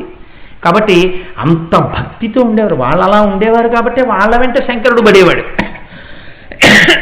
కాబట్టి చూడండి, ఆయన అంటాడు నేను అమ్మా అయ్యా అని ఎవరినైనా అంటే నువ్వు మీ అమ్మని నాన్నని పిలిచావని అనుకోవద్దు శంకర. నువ్వు మా అమ్మ పార్వతీదేవినే పిలుస్తున్నాను. ఎందుకని? జగత పితరౌ వందే పార్వతీ పరమేశ్వరం. లోకానికంతటికీ తల్లిదండ్రులు మీరు, మీ అంశలో మాకు తల్లిదండ్రులు ఉన్నారు. కాబట్టి నేను ఎవరితోనైనా మాట్లాడితే అమ్మా అమ్మా అని మాట్లాడుతుంటాను. నేను అమ్మా అమ్మా అన్నప్పుడల్లా మా జగదంబని నేను ప్రార్థన చేశానని వెయ్యి ఖాతాలో. నేను ఎవరైనా మగవారితో మాట్లాడితే అయ్యా బాగున్నారా అంటుంటాను. ఆ అయ్యా అన్నప్పుడల్లా నిన్నే ఖాతాలో వేసుకో. కాబట్టి ఇప్పుడు ఏమైంది? నామ ఫలితం వచ్చిందా లేదా? వచ్చింది. అంటే భక్తుడైనటువంటి వాడి యొక్క ఆర్తి, ఈ ఆర్తిలో మనం ఇలా షరతులు పెట్టచ్చా అని ఉండదు. పిల్లలు చూడండి చాలా చిత్రంగా ఉంటుంది పిల్లల ప్రవర్తన. మనం నాన్నగారిని ఇలా బురిడి కుట్టించగలమా అని ఉండదు. కానీ వీడి అతి తెలివితేటలు చూసి నాన్నగారు పడిపోతారు నిజంగానే ఆ ప్రేమకి. తండ్రి కొడుకు దగ్గరికి వెళ్ళి నాన్నగారండి వరుసగా 3 రోజులు సెలవులు వచ్చాయి కదా, 2 రోజుల పాటు నేను టీవీ చూడను, ఏమీ చూడను నాన్నగారండి. తెల్లవారకట్లా లేచిపోతాను, చదువుకుంటాను, సాయంకాలం మాత్రం 1 గంట ఆడుకోవడానికి వెళ్తాను, వచ్చేస్తాను.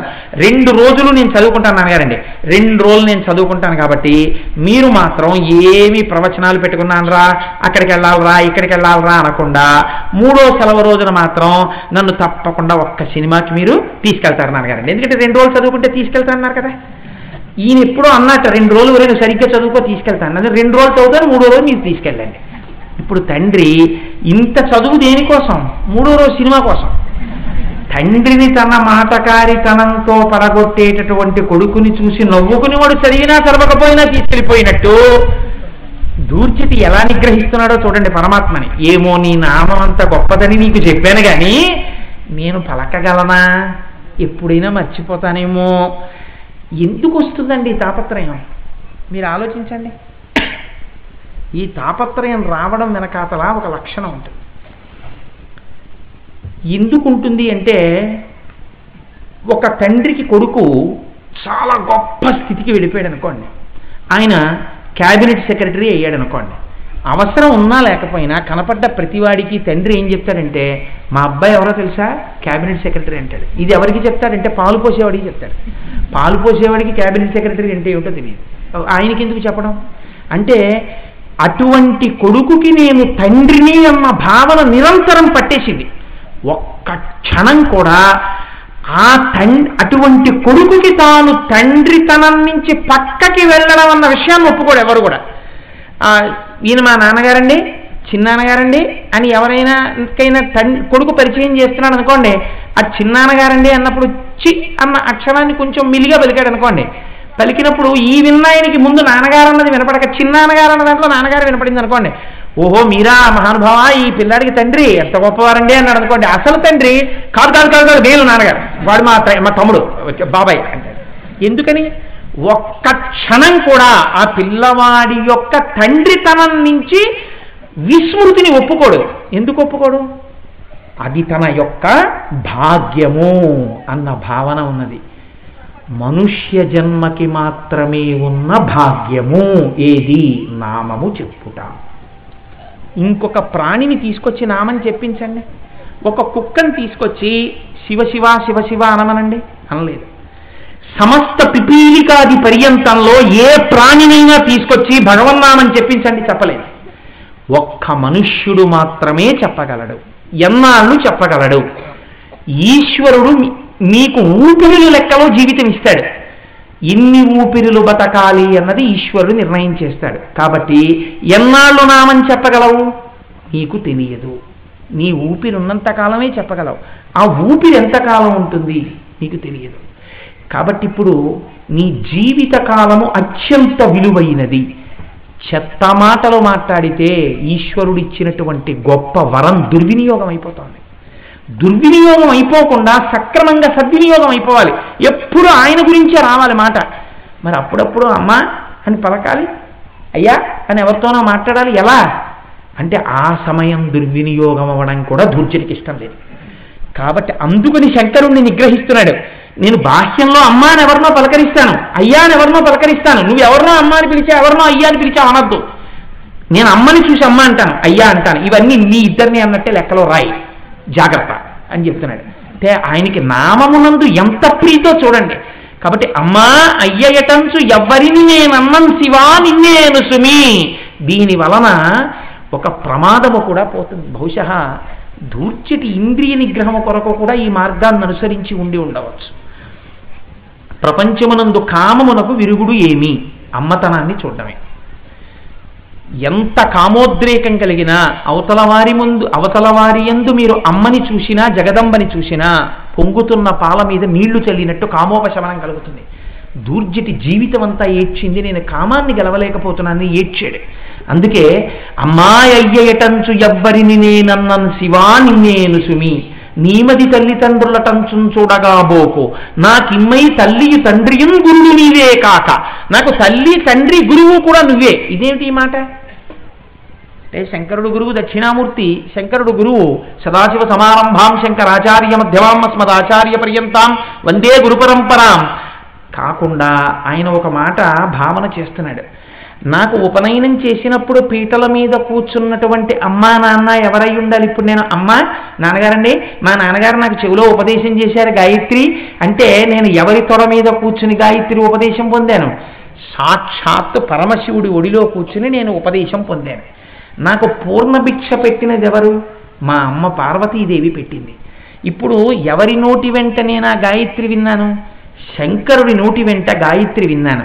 కాబట్టి నాకు గురువు ఎవరు? తండ్రి గాయత్రి ఉపదేశం చేస్తాడు కాబట్టి గురువు అవుతాడు. దూర్జటికి ఎవరు గురువు అవ్వాలి? శంకరుడే గురువు అవ్వాలి. కాబట్టి నాకు తల్లి నువ్వే, తండ్రి నువ్వే, గురువు నువ్వే. తల్లి తండ్రి చెయ్యలేనిది కూడా గురువు ఒక పని చేస్తాడు. తల్లిదండ్రులు కొన్ని విషయాలు కొడుకుతోటి గట్టిగా శాసించి చెప్పలేరు కొన్ని తప్పు పనులు చేస్తున్నప్పుడు. కానీ గురువు మాత్రం కూర్చోపెట్టుకొని సంస్కరిస్తాడు. తప్పు కదా నాయనా, ఎందుకు ఆ పని చేస్తావు, అలా చేయకూడదు, చూసావా ఎలా చెడిపోతారో అంటాడు.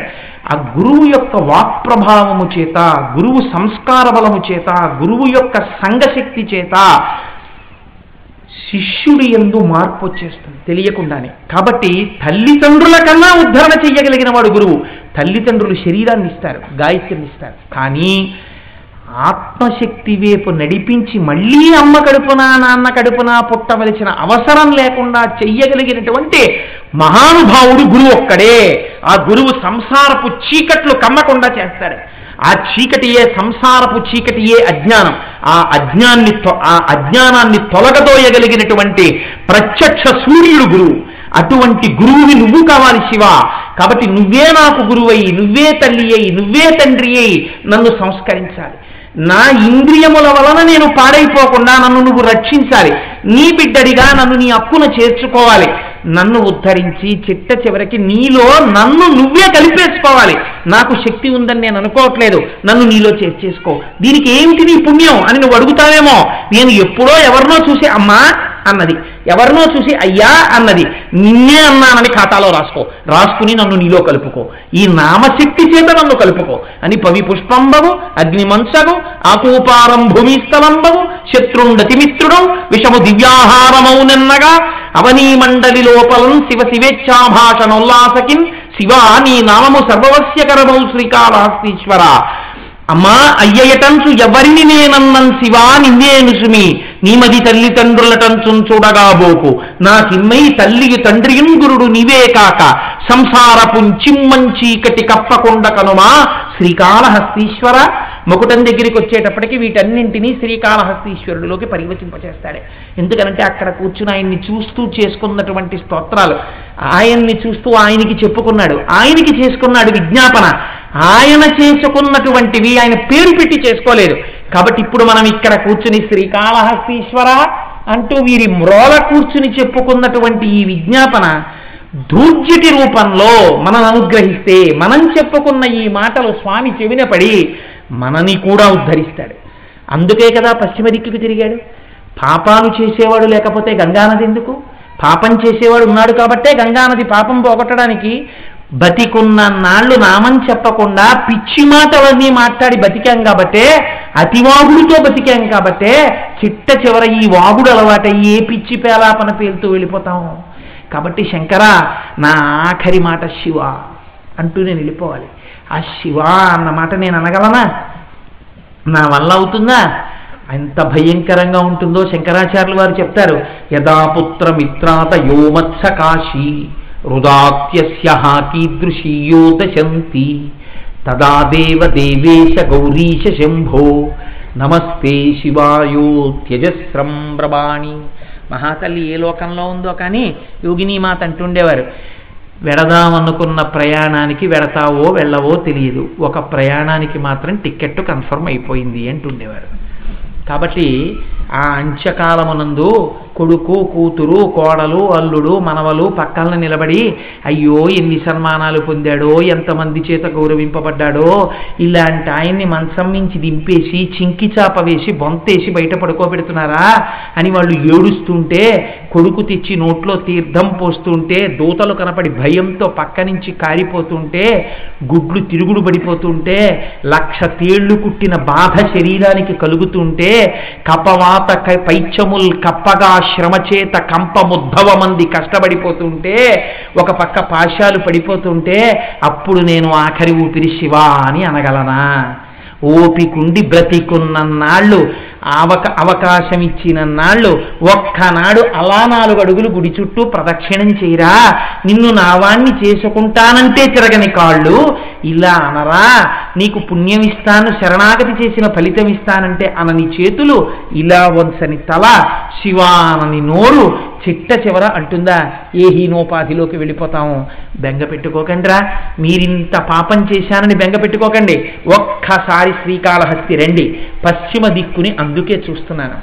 మీ చేత మీ చిట్ట చివరి ఊపిరిని భగవన్నామంగా శివ అని అనిపించి ఆఖరణ వీడు శివ అన్నాడు అన్న పుణ్యాన్ని మీ ఖాతాలో వేసి మిమ్మల్ని నాలో కలుపుకుంటాను అని అభయమిచ్చిన కాళహస్తీశ్వరుడు ఎవరున్నారో వాడే నా చేత ఈ నామం పలికించాలని చెప్పుకున్నాడు కనుక మహానుభావుడు అమ్మా అయ్యేటంచు ఎవ్వరిని నేనన్నం శివా నిన్నేను సుమి నీమది తల్లిదండ్రులటంచు చూడగాబోకు నా కిమ్మయి తల్లియు తండ్రియుంగురుడు నీవే కాక సంసారపు చిమ్మం చీకటి కప్పకుండా కనువా శ్రీకాళహస్తీశ్వర అంటూ స్తోత్రం చేశాడు. అటువంటి ధూర్జటి పద్యాలు మనకి మార్గాన్ని చూపిస్తాయి.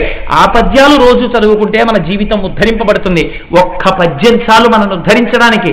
కాబట్టి రేపటి రోజు మళ్ళీ అసుర సంధ్య వేళలో చక్కగా మనం భగవంతుడు ఏవి పలికిస్తే ఆ పద్యాల్ని రేపటి రోజున మీకు విజ్ఞాపన చేసే ప్రయత్నం చేస్తాను. మంగళాశాసనపరై మదాచార్య పురోగమై సర్వైశ్చ పూర్వైరాచార్యై కృపాయాస్తు మంగళం. మంగళం కోసలేంద్రాయ మహనీయ గుణాత్మనే చక్రవర్తి తనూజాయ సర్వభౌమాయ మంగళం. ఉమాకాంతాయ కాంతాయ కామితార్థప్రదాయినే శ్రీగిరీశాయ దేవాయ మదినాథాయ మంగళం. కరచరణ కృతం వా కర్మ వాక్కాదిజం వా శ్రవణనైనజం వా మానసం వా పరమాథం విహితం వా సర్వమేత్తక్షమస్వ. శివ శివ కరుణాబ్ధే శ్రీ మహాదేవ శంభో. సర్వం శ్రీ ఉమామహేశ్వర పరబ్రహ్మార్పణమస్తు. స్వస్తి.